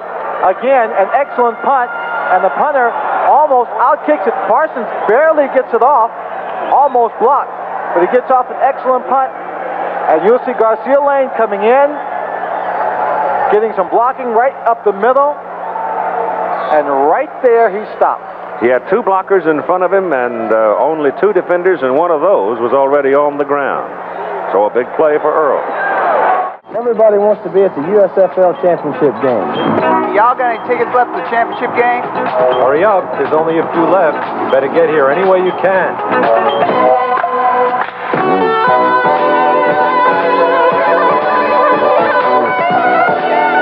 This is Steve Spurrier, coach of the Tampa Bay Bandits.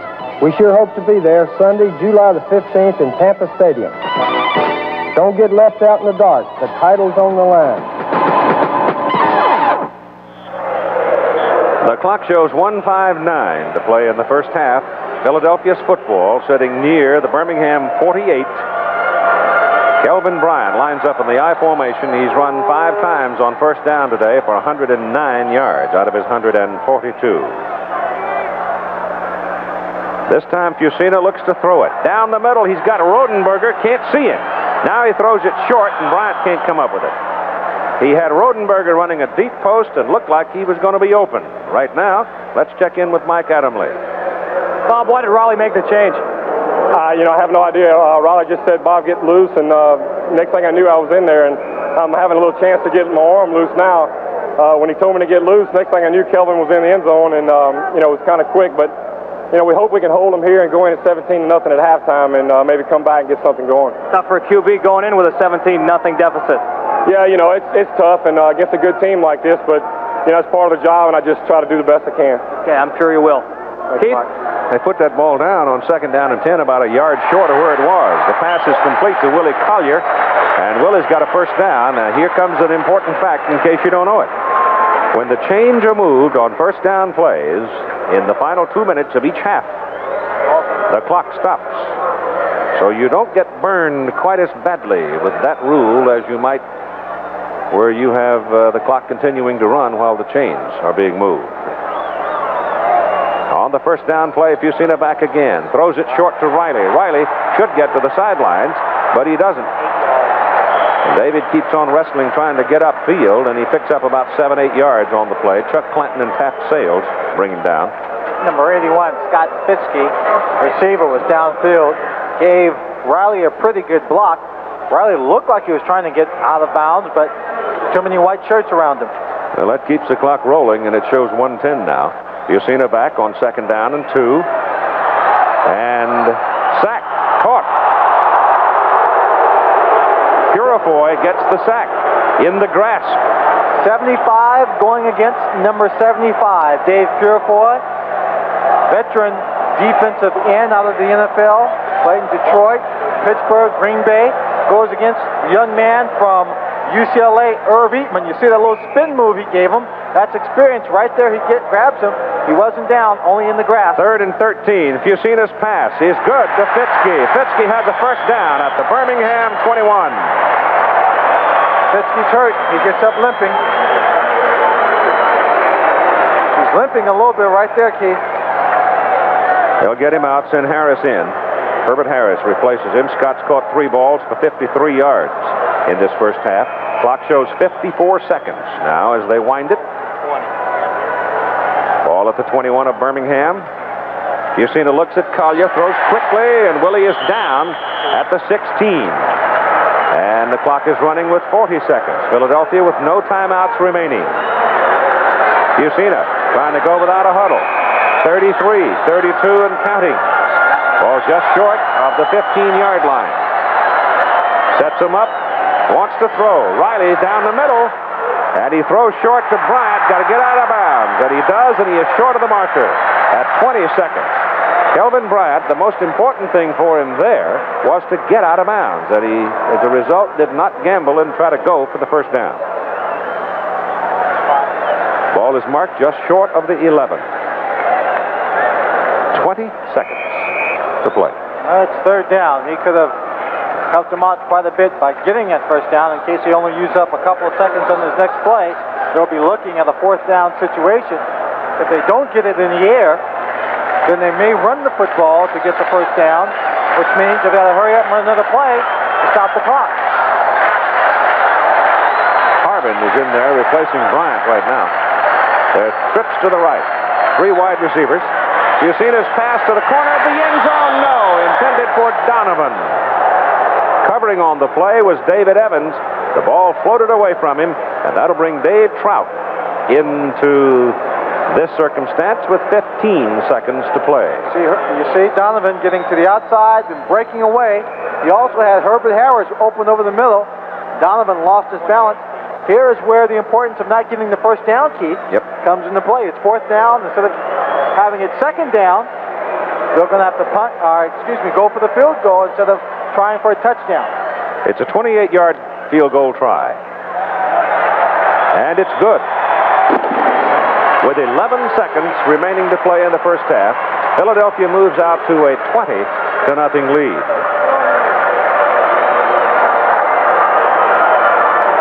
I'm sure Jim Moore has seen the games over the weekend, watched other teams that had what they thought were decent leads and blow them at the end of the first half by allowing a team to score 3 points here or a touchdown there, closing the gap, then coming on very strong in the second half, and then winning the football game.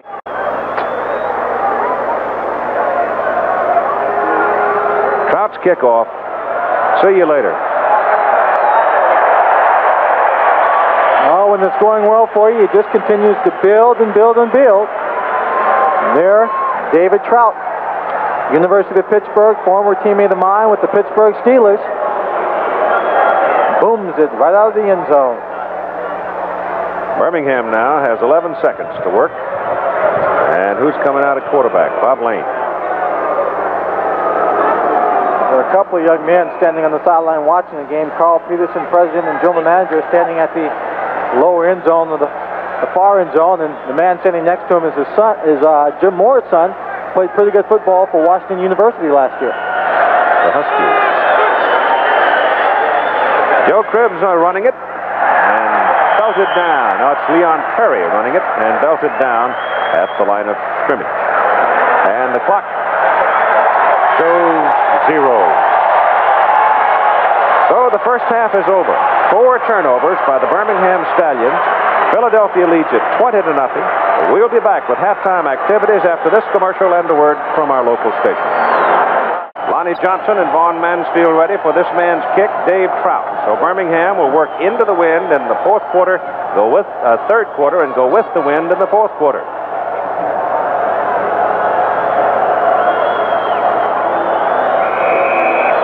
We'll see whether or not the Stallions can pull the chin straps tight and make a comeback. There'll be no return. Knocked it through the goalpost and beyond the playing field, and look at the halftime statistics. The most important number on all of the halftime stats is the 4 in the column for the Birmingham Stallions. 4 turnovers resulted in great field position for the Philadelphia Stars, points on the scoreboard, and the yardage that Philadelphia has rolled up in time of possession is really secondary to that one stat. Referee Bill Parkinson, a foul. For 88 new receivers, personal foul, number 28 on the kickers. Go on play at the 20-yard line. Offsetting personal fouls. In a word, fist fight. Cliff Stout is out to start the second half. Remember, he didn't practice all week. I think that, as much as anything, has to figure into it.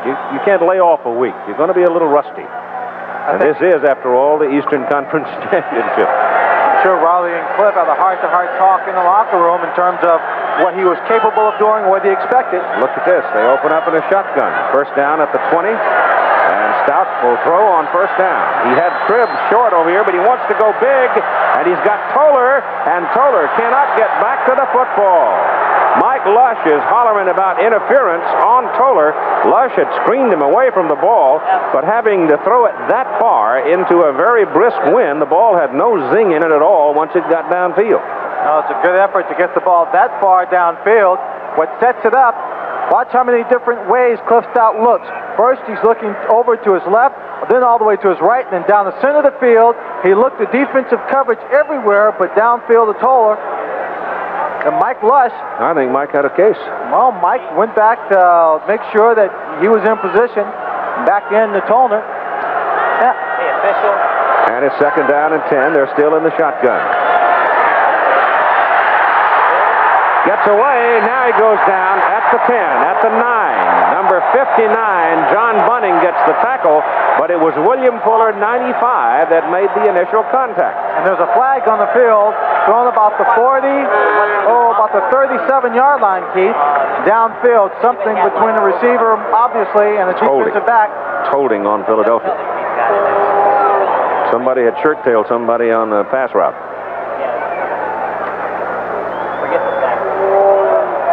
There's the call.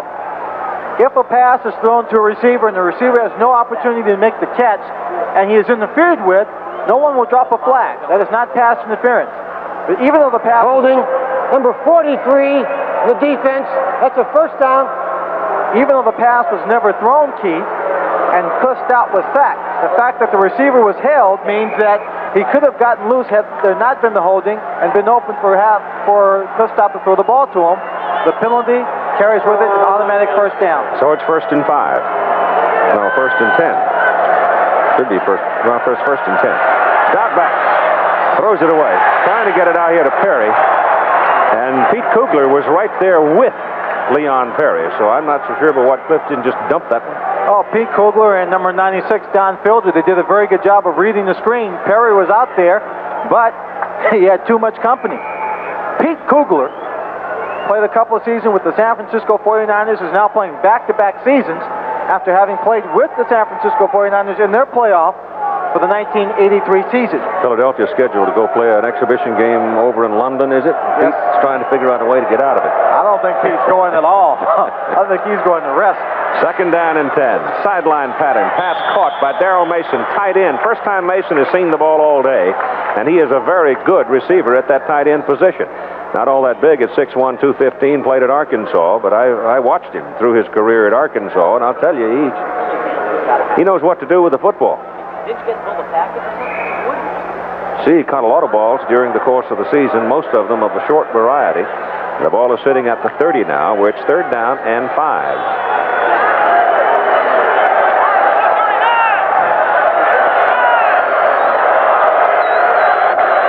On the 3rd down play, they give up on the shotgun now and line up Cribbs as an I-back. Stout, however, is going to throw. He's got Cribbs available, hits him, got the first down.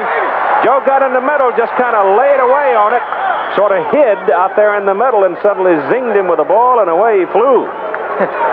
When he got about the 50-yard line, he found Joey Jones downfield, and Joey Jones had the choice of blocking several different people, a linebacker, I think 2 linebackers and possibly a cornerback. He chose number 47, Garcia Lane. He was the man furthest downfield. You see right there, Cribbs, there's Bunning. He passes by those people, takes Garcia Lane, figuring Joe Cribbs cannot run the other 2 people behind him.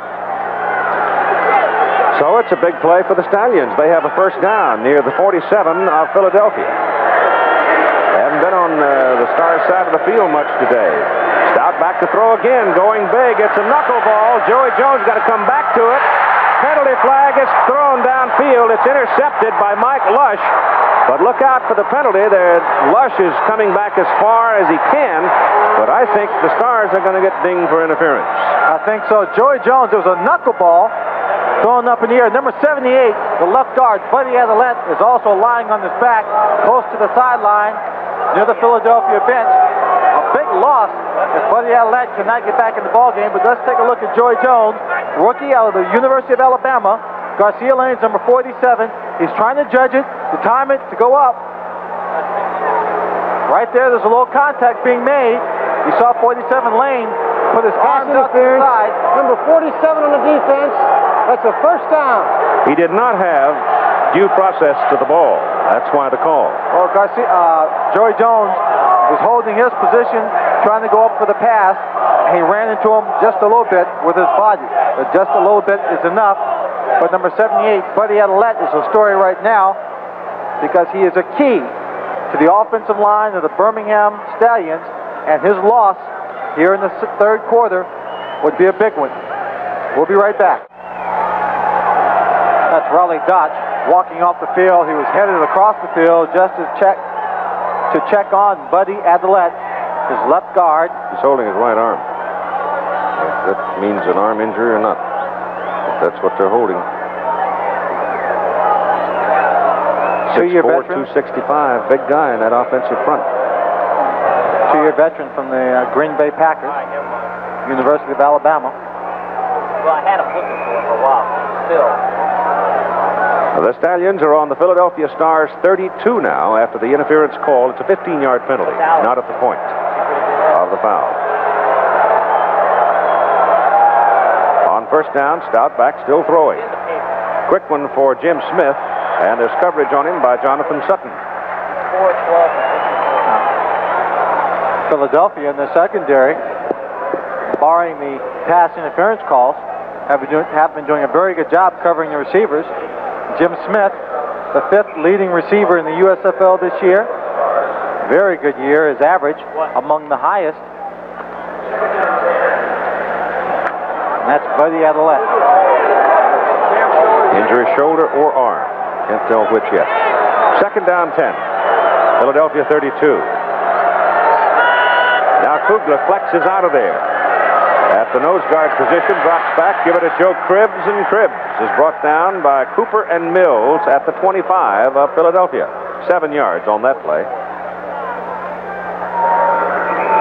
Looks like they're letting Pete Kugler read a little bit more before he engages anyone on the offensive line.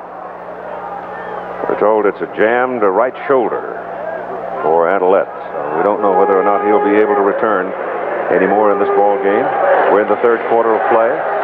Birmingham, scoreless, trying to find something here, working into the wind. Philadelphia leading 20-0. Cribbs, sweet right. Sticks his head as far downfield as he can, and they've marked him close to a first down. Joe Cribbs, slicing, running back out of Auburn. And on that play and the play just before it, he just slides through that offensive line, taking the smallest of holes, and then once he sees an opening, more room, he just turns on the speed, picks up the yards, running away from linebackers and defensive ends. 69. Looks like a first down. Now that dive was good enough for first down. Keeps their opening drive alive. Very important. 12:35 on the clock. Birmingham needs points. They can get it in the end zone here. They're in the ball game. Well, this is the beginning of the third period of play. They can still execute their game plan, move the ball down the field consistently. They've only used up 2.5 minutes in the ball game thus far. Get points on the scoreboard without panicking and trying to rush their game.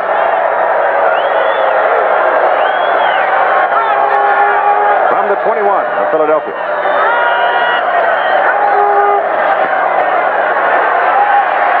Out to the corner for Jones, too high. Jones is blanketed by Jonathan Sutton that time. It's a bit of a mismatch, too, in Sutton's favor, because Jonathan is 6'1", 195, and Joey stands only 5'8", 160. And I've never seen Joey Jones jump that high before. But nonetheless, he runs a route. He is covered. I just feel that Cliff Stout felt he was running out of time and sailed that one out of bounds so he wouldn't get hit for the loss. Jones leaves now. Toller comes in. He's 6'2", 190. Smith, the other wide receiver. They split Perry and Cribbs. Stout gets it away, end zone, and incomplete. Smith almost made a miraculous play, but they're going to call Stout in the grasp of Antonio Gibson and Glenn Howard, and there will be a loss and a sack back to about the 28. The play by the defensive team, the play by the Philadelphia Stars, Antonio Gibson coming in on the blitz, could not have had more perfect timing in its execution. He was coming in, you see him at the top of the picture, just as he started to edge up towards the line of scrimmage, the ball was snapped. In essence, he had a running start on Cliff Stout. He came around all the offensive blocking and protection, was able to get his hands on Cliff Stout, and then I think it was Kugler who came in underneath, grabbing him around the ankles. From the 27-28, make it about 16. Third down at about 16. And they've run out of time. They'll get dinged 5 yards for taking too much time. The more I watch football games, Keith, and it's something I didn't really think about too much as a player. I spent all my time just thinking about how to catch passes and just gain the yards no matter what the situation, is that the penalties for great distance, the holding or unnecessary roughness, aren't necessarily the worst penalties of the game. No. Penalties that hurt you the most are based on where you are on the field and what they take you out of. These penalties are taking Birmingham out of scoring position. They're out of field goal range right now, I think. They work out of the shotgun. Stout is down, back on the 41, and they are definitely out of field goal range now as George Cooper came in to get him. Before the game, Keith, John Peace, their offensive line coach, said he had heard they were going to go to a shotgun. He said that he thought it would be great because it allows the defensive line to get a head start in a running position for a full-on charge and a defensive secondary to get back for coverage. And that time it pays off, George Cooper getting the sack. Parsons, pressure, gets it out. Knuckleball, downfield, they let it go. Takes a Philadelphia bounce into the end zone, and the Stars, after the 41-yard punt by Parsons, will own the football. First down at their own 20. So when Birmingham looked like they were going to stage a march, they're turned away by the Philadelphia defense. 11:10 to play in the third quarter. You see there the blue sky in Pennsylvania today. Chuck Fusina, David Riley, Kelvin Bryant. Their first chance for the ball in the second half. And it's Riley in the middle. And he fights for 5. Tom Banks, about as veteran as you can be in pro football and still be playing. He's now with Mike. Tom, that's really got to take the starts out of an offense to go down there and get in scoring position and come away with nothing. Well, it does, Mike. Of course, the main thing they did in their first half, they took us out of our own game. It's like we talked about when we were in Birmingham that time. They got the turnovers and made the big plays happen, and we didn't. And, of course, that's not the way we play. We need to come off the ball and be able to run the ball. And they've taken that away from us because we're so far behind now. So we're just trying to throw and trying to get back in the game. All right. Keith? Kelvin Bryant for a first down across the 30. Right now, it's a running of Kelvin Bryant and David Riley that is having the success. Both plays straight up the middle, taking advantage of a defensive line of the Birmingham Stallions that's shifting, making a lot of moves. We now have a new postseason record for USFL playoff game. Kelvin Bryant on 19 carries has 146 yards. That breaks his own record of 142 he set a year ago against Chicago in that incredible turnaround game of 44-38. No matter what people say, they love to break records. Scott Fitzke goes in motion, give the ball to Kelvin, and Bryant is belted by Dave Purifoy, number 75. Number 58, Taft Sales, the linebacker. Dave Purifoy low-bridged him, took him low, and as he was airborne, Taft Sales came in and really took him down. Loss of a yard on the play. Ball is back on the 29. It'll be second down. Actually, a loss of about 2 on it. There's Buddy Adelette now. They've stripped the pads off of him, put ice on the shoulder. I don't think we'll see Big Buddy anymore today. Bryant is out. Alan Harvin in the lineup now for Philadelphia on second down at about 12.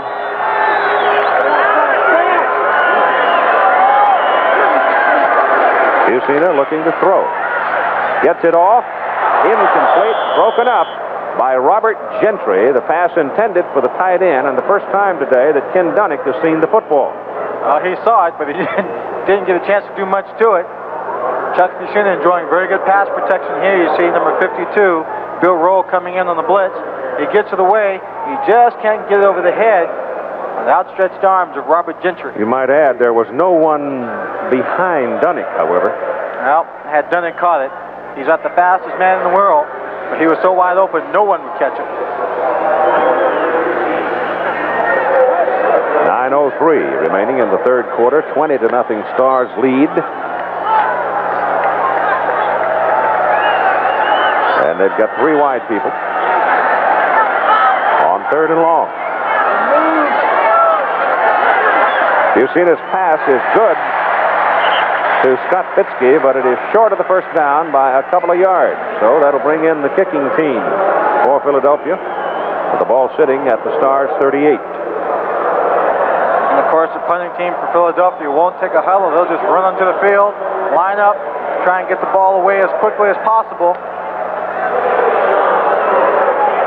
Joey Jones goes deep in the absence of Ron Frederick. Frederick suffering an ankle sprain. And the kick is out of there by Landetta. Runs Jones back to his 12. And he is caught and brought down by Herbert Harris. Got a piece of the foot, but it was just enough. Herbert Harris, one of the wide receivers for the Philadelphia Stars, also takes some responsibility on punt coverage, gets downfield using his speed. 50-yard punt by Landetta. Once again, Birmingham, poor field position. Their own 15. Tom Banks snaps it. Stout, quarterback. Cribb, I-back. Play action. Stout runs it, and you heard it. A whack by Garcia Lane. Lane not all that big, 5'9", 175, but Stout was sort of ambling around the corner. Lane was coming like a bullet. Well, when Stout got to the corner, he looked downfield, saw a blocker there, and suddenly saw a hole that he thought he could make it to. So instead of stepping out of bounds, he turned it upfield, trying to get to that hole, and a lot of yardage. But Garcia Lane was right there to put an end to that dream. Second down and long 6 now. All near the 19. Cribb dives for the marker. He's close to it, but it looks like the linesman has marked him. I don't know. Might have a first down. Maybe close. Official is saying, yes, it is a first down. Now, with field position not being the greatest for the Birmingham Stallions, they can accumulate a lot of yards, Keith, moving the ball downfield as they did on their last possession and come away empty-handed. The important thing for them is to get downfield, get some points. In a hurry. Yeah. Not running off 5, 6, 7 minutes on the clock.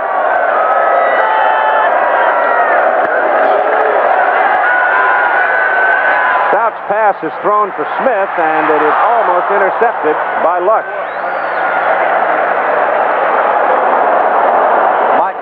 Mike Lush came over from his safety position. Jim Smith, play action pass. There we see that little hook move again. Then he takes off downfield. Jonathan Sutton played it very well, has a cushion. The ball thrown well inside of Jim Smith. Mike Lush coming over, making the play on the ball. Stout is now 4 out of 14 for 53 yards, and they picked him off twice.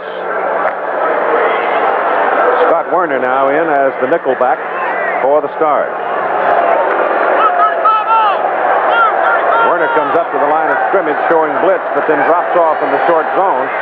Stout pulls it down. He had no place to go with it. Runs it out to about the 31, and it'll bring up third down. Well, he dropped back, looked at a lot of room. He's holding his arm, Keith. I think what he's done is re-injured that shoulder. As I said in the first half, if he were to run with the football and someone came up and took a good look on that shoulder, he might be out for the ball game. Number 91, I think it was Buddy Moore, was the man who took the hit, or it could have been William Fuller, number 95. Right there, he goes. He just fell on it. He's tripped up. He just falls on it right there. Bobby Lane. So Stout has to leave, and Lane inherits the problem on third down and 6 out of the shotgun. Drifting around, little shovel pass to Joe Cribbs, and Joe will have the first down. That's the second time they've used the Utah pass. It's worked extremely well for them. You know, we're sitting here looking at the Birmingham Stallions run their offense. Raleigh Dodge was the offensive line coach in Pittsburgh for a number of years, and everything just about that you see there, you know, we used a lot of in Pittsburgh, except for that one play. I don't think. There's your time left in the third. 20-0 Philadelphia. First down Birmingham, their own 39-yard line. Pass is underthrown to Joe Cribbs by Bob Lane. Lane had to come in relief of the injured Stout, had no chance to warm up. So it's the second time in the game that Bobby's had to come in cold. He said as much when you take a look at Cliff Stout there on the bench. He said as much to Mike Adamley when he came into the ball game. He didn't have a chance to warm up. I don't think he anticipated coming in so quickly in the third period. So the ball just short of the 40, and it's second down and 10 for the Stallions. Gant is in the backfield now for Birmingham, replacing Cribb. Cooper picked up on the blitz. The pass is away, and the pass is incomplete, intended for Leon Perry. Coverage that time was by Sam Mills, and I think Sam thought he had one. Two things, Keith. When you bring in a new quarterback in the game, he can do something very positive for his ball club. He can change the floor of the game just enough to right this team, get them going, and do something different that the defense does not pick up on. The second thing is, a defensive team that's well coached and executes very good can come in and blitz a lot to take away his time to get him rattled. We know Philadelphia is a strong blitzing football team, and they've done that so far. Cooper was coming that time, but they picked him up pretty well. Out of the shotgun on 3rd and 10 for Bob Lane. The pass down the middle, no, over everybody. Smith was the only Stallion in the neighborhood. Pete Kugler was right in the face of the quarterback lane. So the Philadelphia defensive unit has done its job again. Raleigh Dodge now talking to his offensive people. It may be about lecture time on the sideline. Bob Parsons has kicked 41, 42, and 41. This was the fourth, and Garcia Lane, who's dangerous, is the return man. It's going into the wind, so if he doesn't get some rotation on it, wind's going to kill it.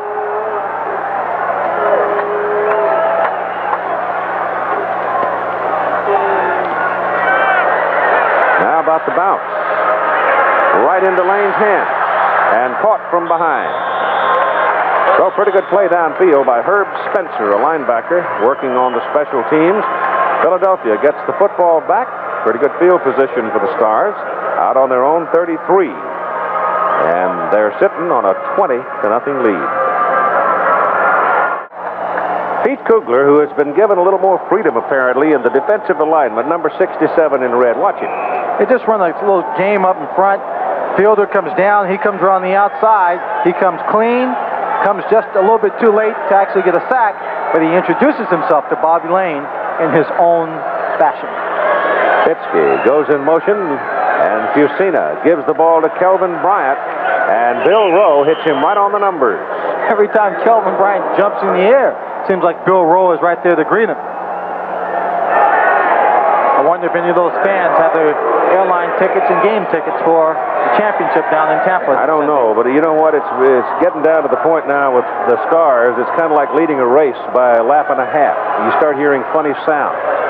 You want to just run out the clock. You want to sit on the ball, but you don't want to make a mistake. You got to be careful not get too cautious. Absolutely.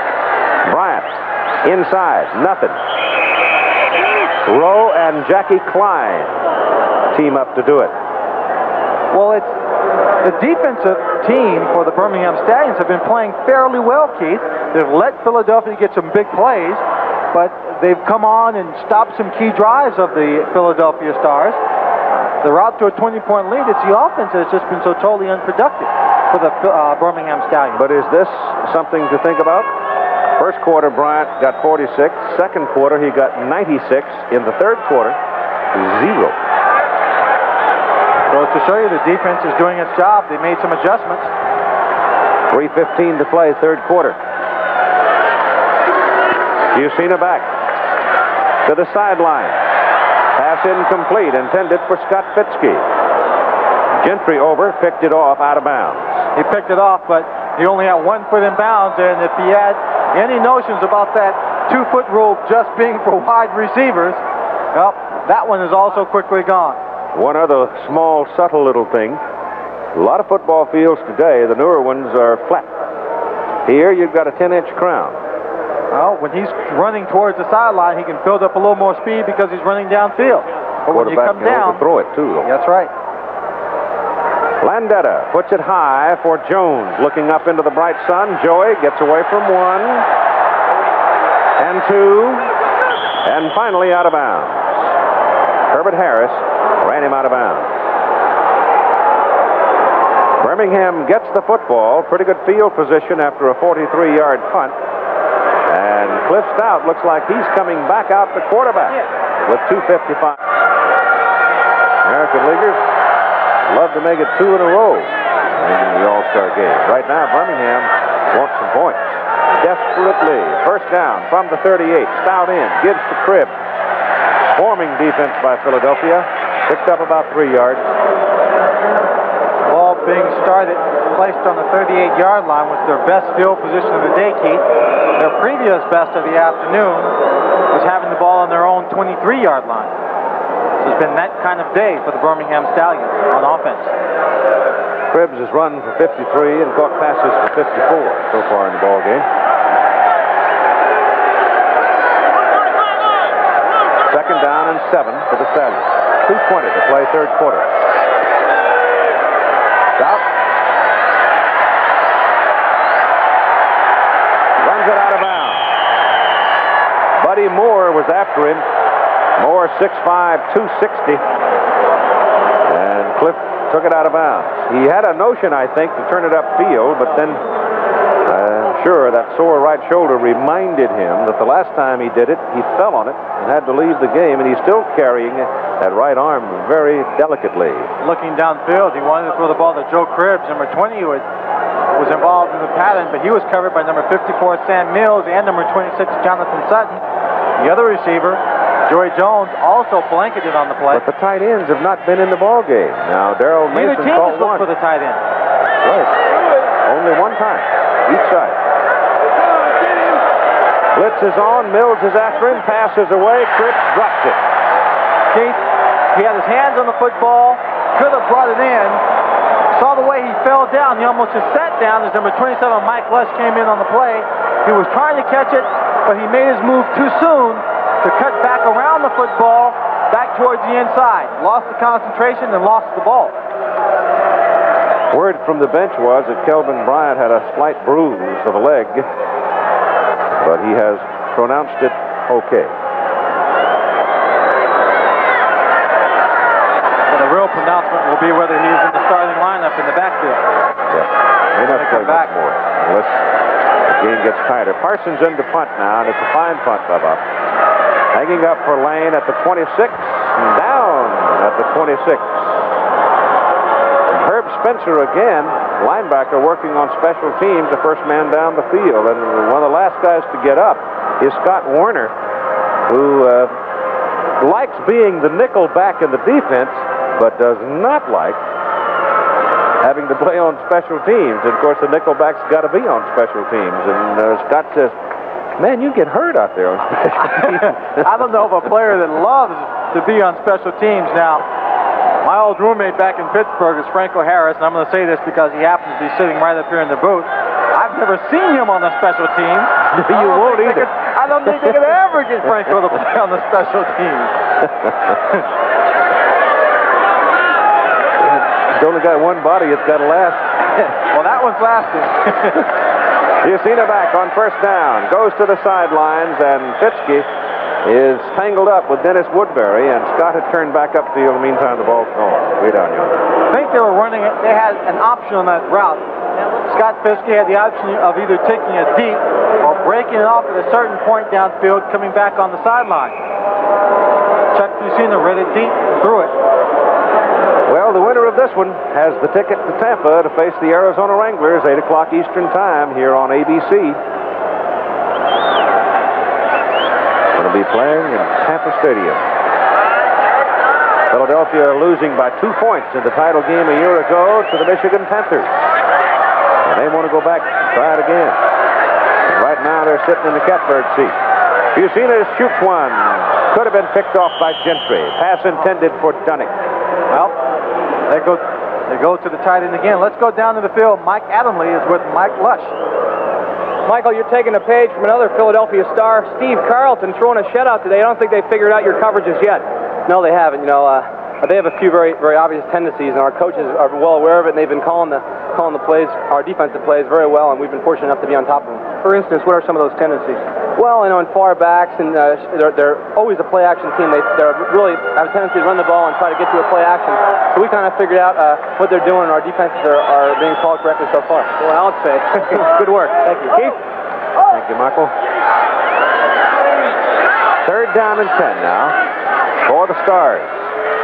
Bucina caught from behind by Mike Perko, big fella from Utah State. And so it's fourth down, and Birmingham will get the ball again, and again they will have good field position, or at least they should if they handle the punt correctly. Well, the defensive team of Birmingham continues to do its job very well. They now have Philadelphia punting from the 20-yard line with Joey Jones back.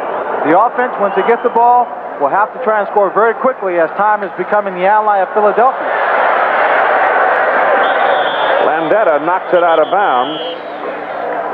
And they're going to mark him right at the Birmingham 40 with a crowd of 26,616 here at Franklin Field.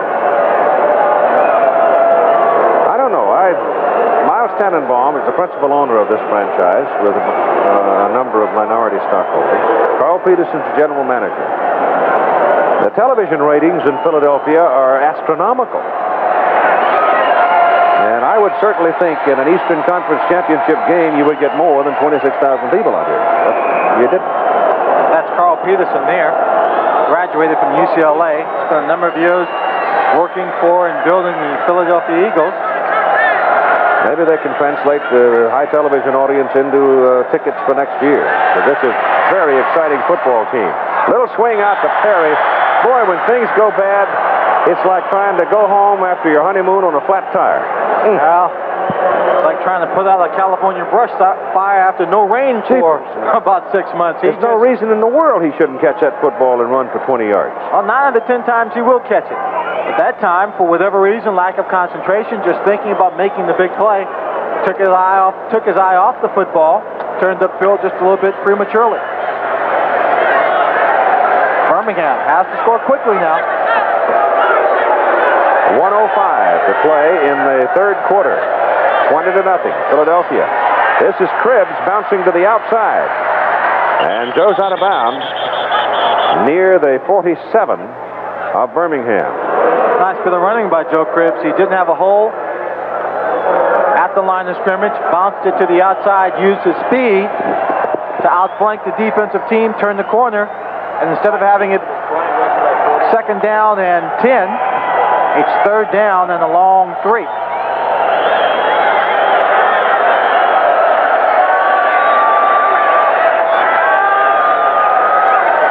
They've handled Jim Smith today, too. Jim hasn't caught one yet. That's been effective. On 3rd and 3, pass. This time it is Joe Cribbs making the catch, and he almost dropped that one. Looked like it was loose before he finally controlled it, going out of bounds near the 46 of Philadelphia. It is a first down. Keith, clock is running, though. Didn't he go out of bounds? I thought he did. Clock is running. Well, even if he fell down, there wasn't, no one was there to touch him.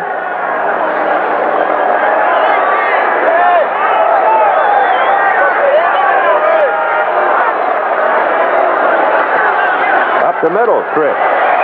Hit at the 43 with authority. Sam Mills, number 54 there. Slammin' Sam and the crunch bunch. Yeah, well, Slammin' Sam is doing a good job in the middle of making tackles, but the linebackers of the Philadelphia Stars, as we come down to the end of the third quarter, have been doing an excellent job on pass defense, too. So with 15 minutes to play in the Eastern Conference Championship game, 20-0 Philadelphia, and we'll continue after this message and a word from our local station. Birmingham Stallions have never been shut out since they joined the USFL, this being their second season. Joe Cribbs accounting for 126 of Birmingham's 138 total yards today. Stout, play action, pressure on him, ducks it off, drops. Robin Earl, the tight end, had the ball thrown low to him, and he was pulling away and just simply couldn't pull it in. Mike Johnson was putting the pressure on Cliff Stout, and it was probably best that Rob Nero didn't catch that. He probably would have been thrown for a loss. If you've been following the statistics for this ball game, you will note that Philadelphia, with 283 yards of total offense, only gained 8 yards in the entire third quarter. Birmingham, the defense doing its job, giving them the opportunity to score. It's the offense that cannot put together a consistent drive and get on the scoreboard. And we're in the final quarter. The winner goes to the championship game in Tampa next Sunday night. Stout's pass is away. Wide open. Kohler. He's got a first down inside the Philadelphia 30. Cliff Stout able to get that ball away, thread it just a bit to Toller. Gets it in between the zone coverage. Toller making a good move and getting his body between the defensive man and the ball. Ball now sits at the 29-yard line of the Philadelphia Stars. And there is hope again for the offense of Birmingham at this point. Dave Ofer, the nose tackle, in relief of Pete Kugler. Cribbs starts left, disappears in the crowd. Gained about a yard. There are only 2 players of the Philadelphia Stars who weren't within 3 yards of the tackle that time, and that was 47 Garcia Lane and number 27 Mike Lush, and they came from the far side of the field. Cornerback, safety. Give him 2 from the 29 to the 27.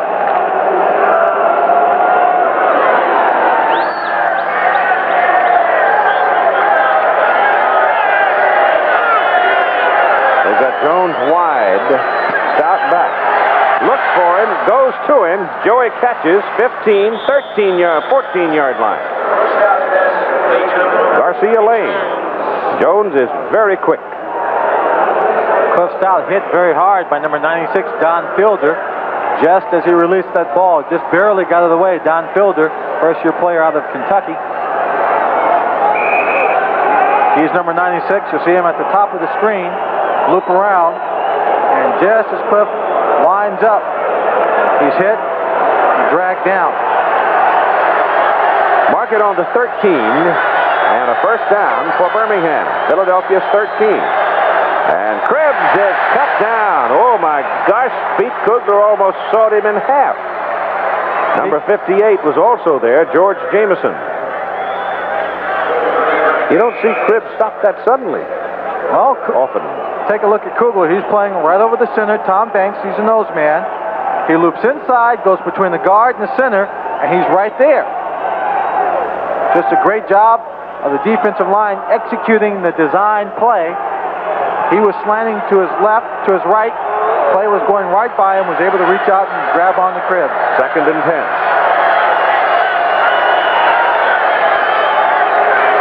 Cribbs gives to Jones as they work for the reverse, and Joey eludes one, but not for the second wave, and Sam Mills brought him down. Number 56, George Cooper, was lined back on the outside. He came in, Cliff Stout. The quarterback has to throw one block on that play if there's someone trying to contain. He could not block George Cooper. There's no way they match up anywhere near even. Joey Jones was indecisive about what to do, whether to go around him, lose yards, and use his speed to try and outflank Cooper, or cut up inside. He chose to cut up inside, just gets back to the line of scrimmage. 3rd down.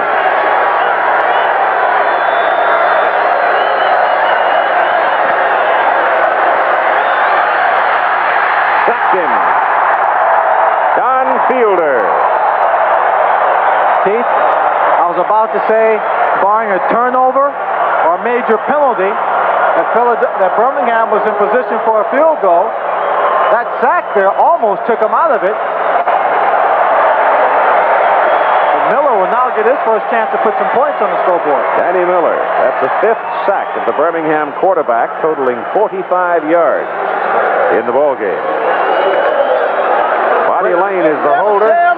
39 yards. Field goal try by Miller. He had kicked 5 last week in the first round of the playoffs against Tampa Bay.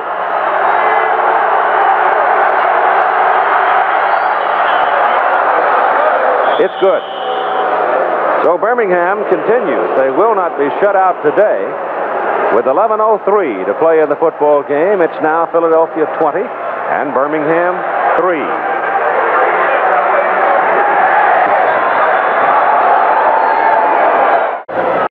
Well, we're back at the ball game. As Franco, look right over there, and we'll have everyone take a look at you. A lot of people have been watching these people play. What do you think of the talent of Kelvin Bryant in this ball game? Lynn, I tell you, he's looking super out there. He's had some big plays. Unfortunately, that one play didn't materialize, but it would have been a great play if a Philadelphia ball player would have fell in the end zone. Would have fell on the ball in the end zone. When you look at the Birmingham Stallions offensive team, do you see anything you recognize out there? Well, I see a lot of the old Pittsburgh Steelers players. No doubt about it. And I tell you, it's a beautiful day, and I'm just enjoying the game. When do you have to go back to training camp? We go July 20th. So I guess soon as it ends for USFL, here we go. Okay, Franco, thank you. Okay, Lynn.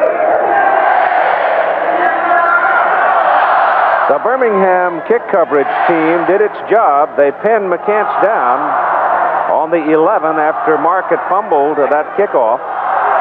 And now it's Kelvin Bryant back in the lineup with David Riley set behind Fusina. First down for the Stars on their own 11. The offense has gone into a shell in the second half. Bryant runs it out to the 15, picked up 4 yards. Well, I think that's what happens, Keith, when you get a big lead. Nothing has changed. The Birmingham Stallions giving opportunities to score, to mount drives in the third period. Did not do it. The offense of the Philadelphia Stars relaxing a little bit, not playing with the same level of intensity. Now has their starting people in the ball game. What they want to do is just drive down the field and use up the clock. Kelvin Bryant just came off the field, and he is now limping noticeably.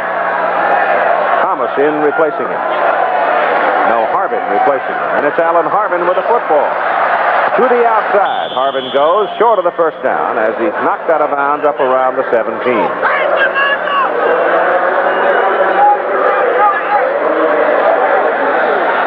Kelvin Bryant's on the sideline talking to a couple of the coaches, I think one of the trainers. And the way he's walking and he's definitely limping now. Shrugging his shoulders, I think he's been told that that's it for him this afternoon. You don't want to go into your championship game without him. Certainly don't. Ball is on the 17 for Philadelphia. Third down and 4.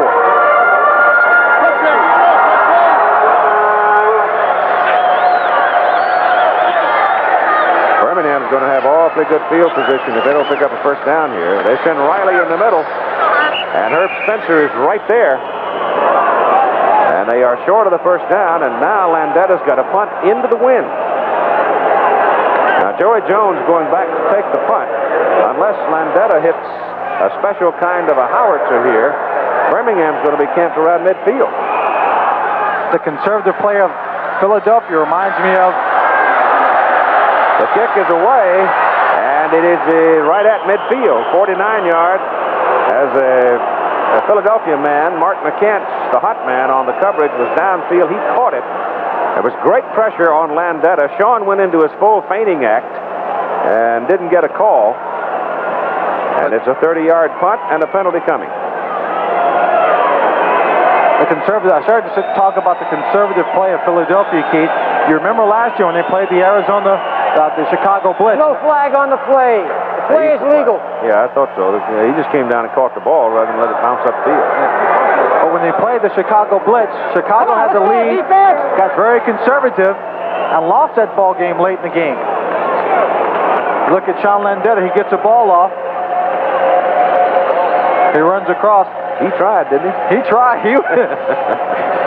He was like a bowling ball with a mind of its own, looking for something to run into and draw a penalty. 9:17 to play in the football game. Birmingham trails by 17.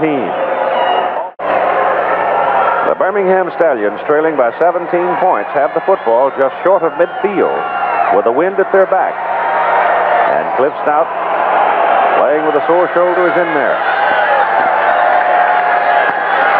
Has time to throw, goes deep for Joey Jones. It's a foot race. Jones, the ball is batted away. I don't know if it didn't ricochet off the helmet of Garcia Lane. Yeah, it looked like it ricocheted off either the helmet of Lane or possibly just the shoulders of Joey Jones. We'll take a look. Lane's watching him. He puts his hands up and goes right off his helmet.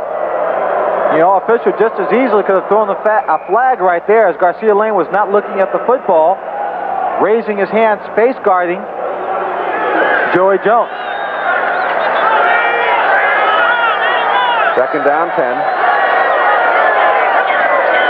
Blitz is on. They pick it up. Send Cribbs in the middle, and whacko. He got it just over midfield for a yard. Kelvin Bryant now with Mike Adamley.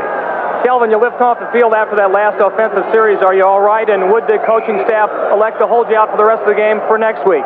Well, I'm all right. I don't think they need to hold me out. You know, I've been having trouble with my toe all year, so I think I can go back in and play. Only 6 yards second half. They're keen on you a little bit more, huh? Yeah, it is, but, you know, we're going to get it going in a minute. Okay. Keith? Toe problem, huh?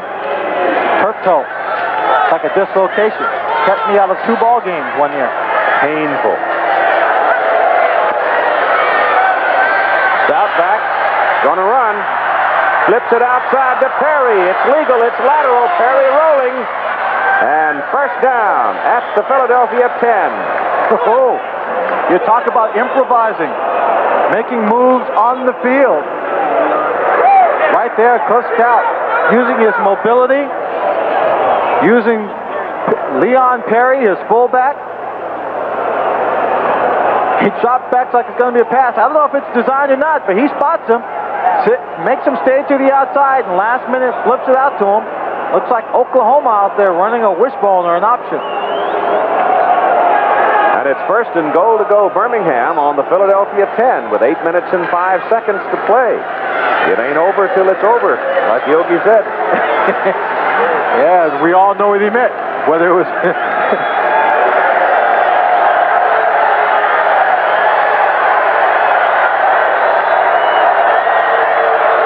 Earl Gant is in there, has the ball. Earl Gant from Missouri is close to the 5. Garcia Lane brings him down with some help from Sam Mills. They'll mark him just short of the 5. Tattered and torn, Cliff Stout comes up with a big play right now. The biggest play is getting into the end zone for a touchdown. 7:41 and counting. What's the timeout situation now? Stallions have 3. Philadelphia has 3. And Philadelphia won't use them. They don't have to.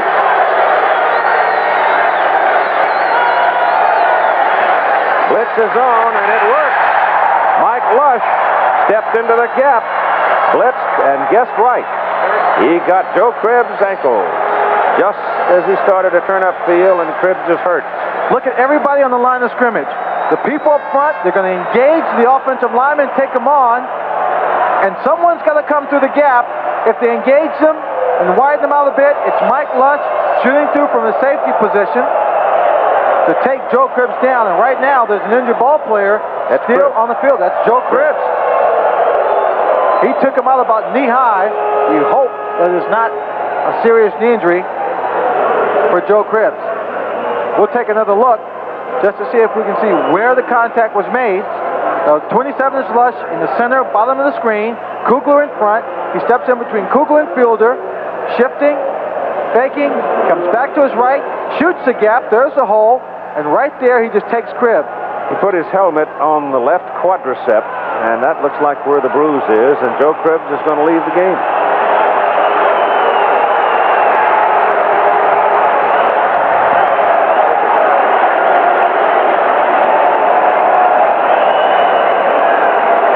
I tell you, this Philadelphia defense will make almost as many big plays as the Philadelphia offense. Time now is definitely on the side of Philadelphia, 7:08.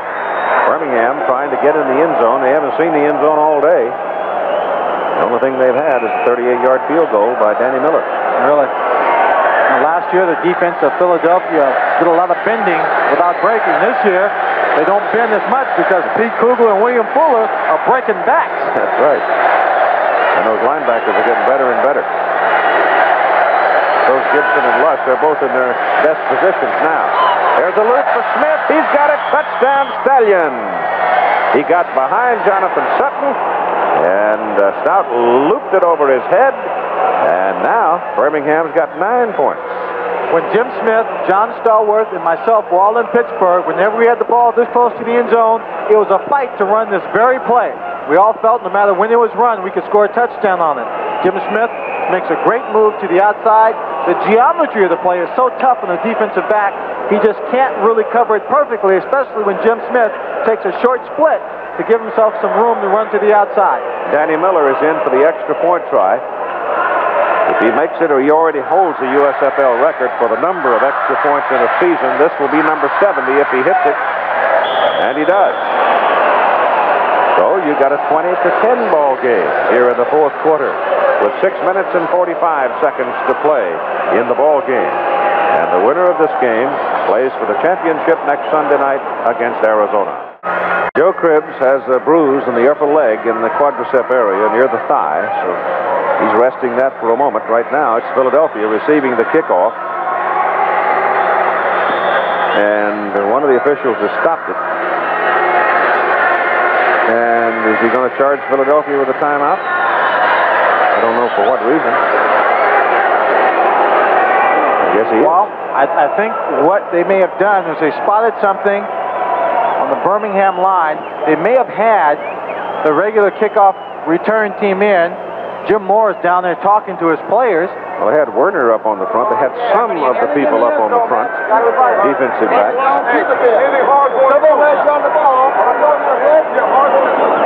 With 6:45 to play, do you read onside kick this early? Or do you go ahead and go for it? Well, 10 points behind. If the defense, which has been playing very well in the second half, continues to play as well, I think you kick off, try and hope that they can stop them on 3 plays and get the ball deep in the end zone about the 20-yard line. Come back into the ball game and try and score quickly. They have now put more people up on the front. Donovan, Lush, Dunnick. So they're reading onside kick here, and they've also changed the deep man. They put Alan Harbin in and brought McCants up. So you've got receivers and defensive backs on the receiving front for the Philadelphia Stars, and Miller kicks it toward the corner, and it goes out of bounds just before it got to the end zone. So he kicked it away, and lo and behold, he kicked it out of bounds by a yard. Kicking away, but also kicking at an angle. What they wanted to do, I think what they read on the part of the Birmingham kickoff team was all the speed on the far side of the field. They thought maybe they were going for an onside kick, but in essence what they were going to do is kick it high in that corner, force a return. They wanted this ball returned with the great coverage downfield so that they could pin the Philadelphia Stars deep in their own territory. Look how close it comes. Just a half yard short of going into the end zone, which is a break in terms of strategy for the Birmingham Stallions. They have a chance to kick off again and pin them down inside the 20 as opposed to giving them the ball on the 20. History jumped up and bit them. This is where the coffin corner kick came from, but at the wrong time. Well, Irv Eatman, number 75, looms big in this ball game. He's done a terrific job. Right now, when he gets back in the ball game, Miller, with the wind at his back, kicks from the 30 now after the 5-yard penalty. And he kicks it in the end zone. My gosh, he kicked that thing 70 yards. Oh, he's got a good foot in the wind. 80 yards. He kicked it all the way beyond the end zone. The wind at his back, a good foot. I don't think he had any doubts that he could kick it out of the end zone. What they wanted to do was keep it inside the 20.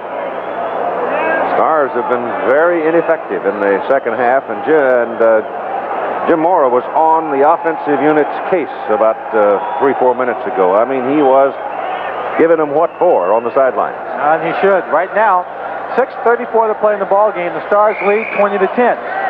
What Birmingham has to do now is stop them in 3 plays, get field position, and the offense has to come out hot right from the beginning and waste no time and score. 2, 4, 5. Actually, literally a 6-man front for Birmingham now. And if you've seen it, back to throw. Down, short of the line of scrimmage. They get him at about the 18. And it's Joe Cugliari. Indiana University in Pittsburgh. came to the Pittsburgh Steelers, played on the team, was on injury reserve for a year or so. Philadelphia Stars had that terribly dramatic comeback victory over Chicago a year ago in a playoff game. Now Birmingham's trying to effect the same kind of a thing against Philadelphia. It's second down and 12 from the 18. Bryant outside, slowed down, caught, dropped on the 19. Bill Rowe, number 52.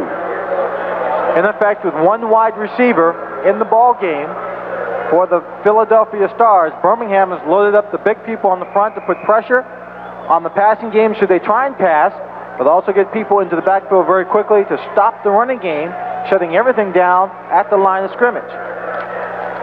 Birmingham playing a man-to-man coverage, but with only one receiver, Chuck Fusina could not take advantage of it. Call it third down and 10.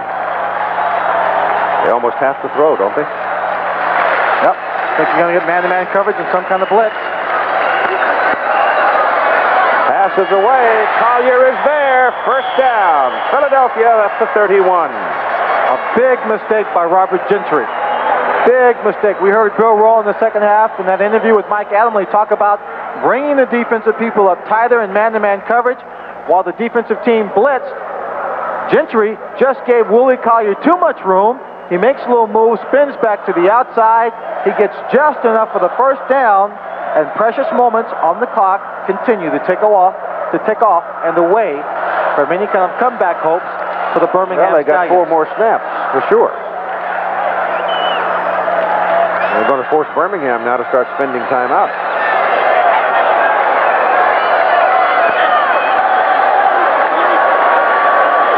.420 to play. Man-to-man coverage. Perko gets Kelvin Bryant. Kelvin trying to string it out, but Perko went right with him. Yeah, I'll tell you one thing. In stringing it out, he used up a good 10 seconds on that clock.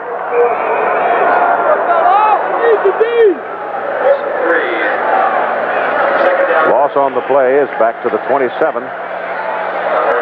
They just run the ball here. They're going to use up another 30 seconds on the clock, on the timer. The 30-second clock. They'll let that slip away, plus the time on the ball being carried.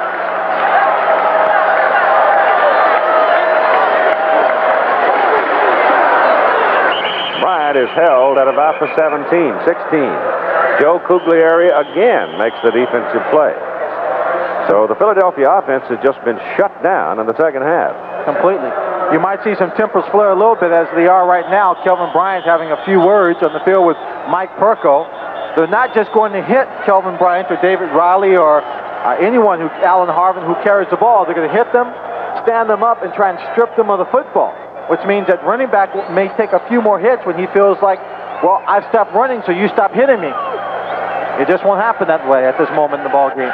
3:27 with the timeout here. And whose timeout was that? Birmingham? So they have 2 apiece now. 2 remaining.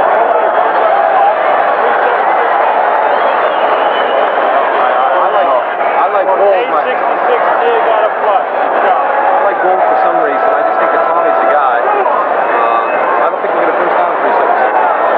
Okay, what about K66 Diggs? They may come. Gold. Let's go Gold. I want to like or Disney. Gold or Disney? Well, they're obviously talking about plays, but I heard him say that he thought Tommy was the guy. Tom Donovan. Tom Donovan, number 87. And apparently what they have then are plays in which they can change or insert one person as a primary receiver, and it doesn't make a difference, where you put them on the field. And I think they're anticipating Birmingham to come here with a blitz, probably an all-out effort, which should put Donovan one-on-one. Well, obviously he's thrown the ball well to Scott Fiske throughout the afternoon, a couple of times of late to Willie Collier. Now he figures that Tom Donovan will be the man open on this play. David Evans has got him. Now they switch. They put Gentry on Donovan and put Evans on Fiske. And on third down and 14, Fusina gets it away, and it's knocked down by Gentry. If Donovan had caught it, it's touchdown. There was absolutely nobody between him and the goal line, and he had 2 steps on Gentry, but Roberts made the play. Well, Gentry making the switch on the coverage does the right thing. They're trying to run a pick there. All that congestion was designed so that they would knock the defensive back off. Donovan gets clear, but the ball is just not thrown far enough in front. He could have lofted that pass over Gentry's head, and Donovan would have been gone. Landetta gets it out of there. High hanger for Joey Jones. Better call fair catch. No, Joey backs away from it and lets it go. And it is touched and covered by Philadelphia. Birmingham will have the football, and they're going to get it around the 31 or 2 yard line. A 39-yard punt, but a very high hanger. Right now, Birmingham comes up with Cribbs and Perry behind Cliff Stout. Stout has good protection. Now the pressure develops, and they get him. Don Fielder got him. Don Fielder, the right defensive end, 6'3", 250 pounds, a 24-year-old player out of Kentucky. He was blocked at the line of scrimmage. He just stayed with his pass rush, continued to come, continued to fight, and it paid off. 6 sacks on the Birmingham quarterback today now for 57 minus yards. Whenever you see this happen, you have to know that the secondary is doing a great job of covering receivers so that Cliff Stout has no one he can dump the ball up to. That ball goes all the way back. My goodness. 5, 10, 12 yards. Here's Joe Cribbs going to the outside. Cooper's after him, and Cooper shoves him out of bounds. 2:18 to play in the football game. 20-10. Philadelphia leading. And that quarterback sack and subsequent loss by Stout of about 12 yards. Big. Very big play for the defense of the Philadelphia Stars. Kelvin Bryant in the second half carried the ball 8 times. Only gained 2 yards. Go with his 100-plus first half. Certainly the Birmingham defense is doing a good job and has given the offense some opportunities.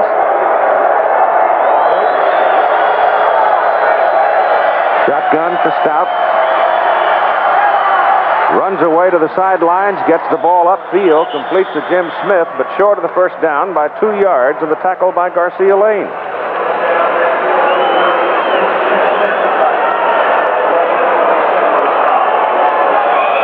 Being chased. 2-minute warning in the ball game. 2 minutes to play. Philadelphia scrapping now to hang on to a 10-point lead over Birmingham and get the trip to the title game for the second successive year. The football is at the 43, just beyond it. Fourth down and 2. And it's,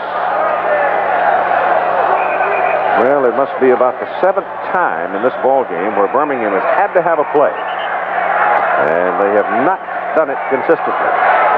Robin Earl comes in as a tight end. Stout again turns to check with the bench. Cribbs is in. Perry is in. Mason is in.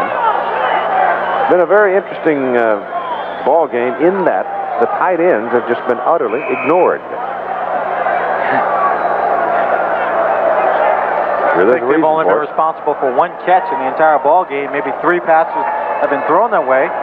Mason 1 for 7 yards. As a matter of fact, when Franco Harris was up here in the booth, he tugged me on the shoulder and says, how come the tight ends aren't playing in this game? 4th and 2. Could be it. Cribbs. Got it. At the 46. Now that's one of those plays, either you get the first down or you don't get it and you get a ton, you lose some more yards because Cliff Stout rolling out was under a great deal of pressure. Joe Cribbs was not open for very much, for very long. Well, with the quickness that you have, and particularly with Gibson and Lusher's ability, they're big people, and they come in a hurry. And if they had been involved in the blitz in that particular instance, which they were not, they might very well have been able to nail him. But it works nonetheless. They get the play they have to stay alive. 1:56 to play in the ball game. Stout back to throw. Looks deep. Now has to look short. And the ball is off the fingertips of Jim Smith. Well, Jim Smith was coming back to the ball awfully hard. As the ball was thrown, his speed coming back to it, it just slipped right through his grasp, through his fingertips. You see him driving Jonathan Sutton off the ball, gets him to turn his shoulders, and Jim turns back. Cliff is scrambling a bit. He keeps coming back. He's very close to the sideline. See, the ball is thrown. He comes in, just bounces off his hand. Should have caught it. He really should have caught that ball. Second down and 10. Yeah, Jim will never let a whole lot get by him. Ball is Birmingham's on their own 46. 1:49 to play. They trail by 10 points. They need a piece of lightning. Stout whips it. Intercepted. Intended for Smith. Intercepted by Jonathan Sutton. And that should do it. Penalty flag, however, back near midfield. So let's see about that. Keith, Jonathan Sutton, in getting the 5th turnover and 3rd interception of the ball game, just anticipated that play. You could see it in his eyes. He drifted back. Oh. Illegal use of hands against Philadelphia here.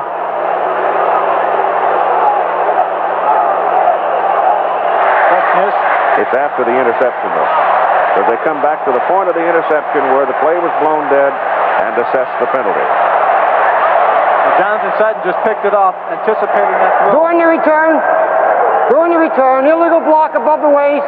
Number 97 on the return team. First down. So Philadelphia has the ball at their own 32. Birmingham with 2 timeouts remaining and 1:39 to play in the game. Now watch Sutton. He backs up. He waits. He sees the ball coming in the air. He's got the perfect angle. The ball is thrown. Jim Smith is trying to come back. Realizes that Sutton is going to make the catch. Goes for the tackle. Now the Stallions are really up against it. All Philadelphia's got to do is kill the clock. Well, the Birmingham Stallions have turned it over 5 times today, and that pretty well sums it up. Because Philadelphia cashed in. When they played earlier in the season, one of the big problems they also had there was never having field position in turnovers. It's a repeat performance. They show a 7-man front. Bryant pops through there and runs for 8, close to 9 yards. Well, that's 9 carries and maybe about 11 yards now in the second half. And Alabama, or Birmingham, calls a timeout here. Stopping the clock, they have 1 remaining. 1 timeout remaining for Birmingham. Philadelphia owns the football. Second down and 2 at their own 40. 1:26 to play. A day of aggravation for the silver-haired gentleman across the way, Raleigh Dutch. Oh, so frustrating. And for Joe Cribbs, number 20, it's been a long, tough year for him. Some decisions made, not necessarily the best on the part of himself or his agent. And a struggle. Second and 2. Husina takes the snap. Penalty. That stops the clock while we look for the penalty. Let's go to Jonathan Sutton now with Mike Adamle. Jonathan, you're about to be crowned Eastern Conference championship, the championship team, and you had an interception that you can tell your grandchildren about. You had it all the way, right? Yeah, we were in a man, and they had been looking, trying to get the ball to Smith, and he ran it out and stout through the ball, and I broke on the ball and made an interception. Okay. Bring on Arizona and hello Tampa Bay, huh? That's what I'm talking about. I like to say, hi, Mom and Dad, I love you, and Mama will see you in Tampa Bay. The definitive word. Keith? I wonder if he's going to send the airplane ticket. Yeah, Vince Swan wants to know if you're sending them airplane tickets? They'll have some by the time we get there, by the time the game's over. Penalties against Philadelphia moves the ball back to the 35 to make it second down and 7. Procedure call against the Stars. Somebody moving. 1:23 to play in the ball game. 20-10 Stars. It's relatively academic at this point, one would think. But I've seen too many of these. I'm not ready to really close the door yet. This is Bryant, and Kelvin is caught by Cuglieri, 95, in the middle of the line. And they call timeout. Bill Rowe, sitting on the ground in the pile, calls timeout. They spend the last one. So next week in the championship game, every reason to go ahead and say this, that it'll be Arizona and Philadelphia. The Western champions, Arizona, beating Los Angeles last night And the Philadelphia Stars about to nail down their second successive Eastern Conference title. We saw a picture of 3 defensive backs earlier. Garcia, Gibson, and Sutton, and the addition of Garcia Lane did a tremendous amount of service for that secondary. It allowed them to put Antonio Gibson back at strong safety where he should be, Mike Lush at free safety, but also when it removed Scott Warner and made him the 5th defensive back, it gave them quality. And there are 5 defensive backs in obvious passing situations. They picked on Garcia Lane this year, and he came up with 5 interceptions and a steady performance. It's 3rd down and 6 for Philadelphia. They're going to have to punt the ball. If they don't pick up a first down, and Fusina on a quarterback draw gets the first down for the Philadelphia Stars. How do you do? Birmingham with no timeouts remaining. Philadelphia now with 4 more snaps. They can run out the clock. Here's the GM, Carl Peterson. Carl, you must be mighty proud of this Philadelphia Star team. You've come so far, only 2 losses during the regular season, and now it's on to Tampa Bay. I'm extremely proud. This is a great football team. They had their mind set on something last year when we went 2 points shy in the championship game. They've worked for this. They've earned it. I'll tell you, the Birmingham Stallions are a fine football team, too. They've given us one hell of a football game, especially the second half. But we're excited about getting back to where we think we should be. Carl, congratulations, and we'll see you next week. Thank you. Thanks. We appreciate it. Keith? And the clock is rolling now, and no way can Birmingham stop it. They can stop it with a fist fight or something, but that'll only get them a penalty. That'll serve no purpose. It should also be pointed out on behalf of Carl Peterson that he has built this football team under the basic guidelines that the USFL set up in its first year, without going out and spending a great amount of money for the talent, stocking his team with so many NFL veterans, but building it from the ground up. So on Sunday night, 8 o'clock Eastern Time, we'll have the championship game from Tampa, the Philadelphia Stars and the Arizona Wranglers. And your final score today at Franklin Field, Philadelphia 20, Birmingham 10. Travel arrangements made through, promotional fee paid by United Airlines. United flies more people to Hawaii than any other airline. Nobody knows Hawaii like United.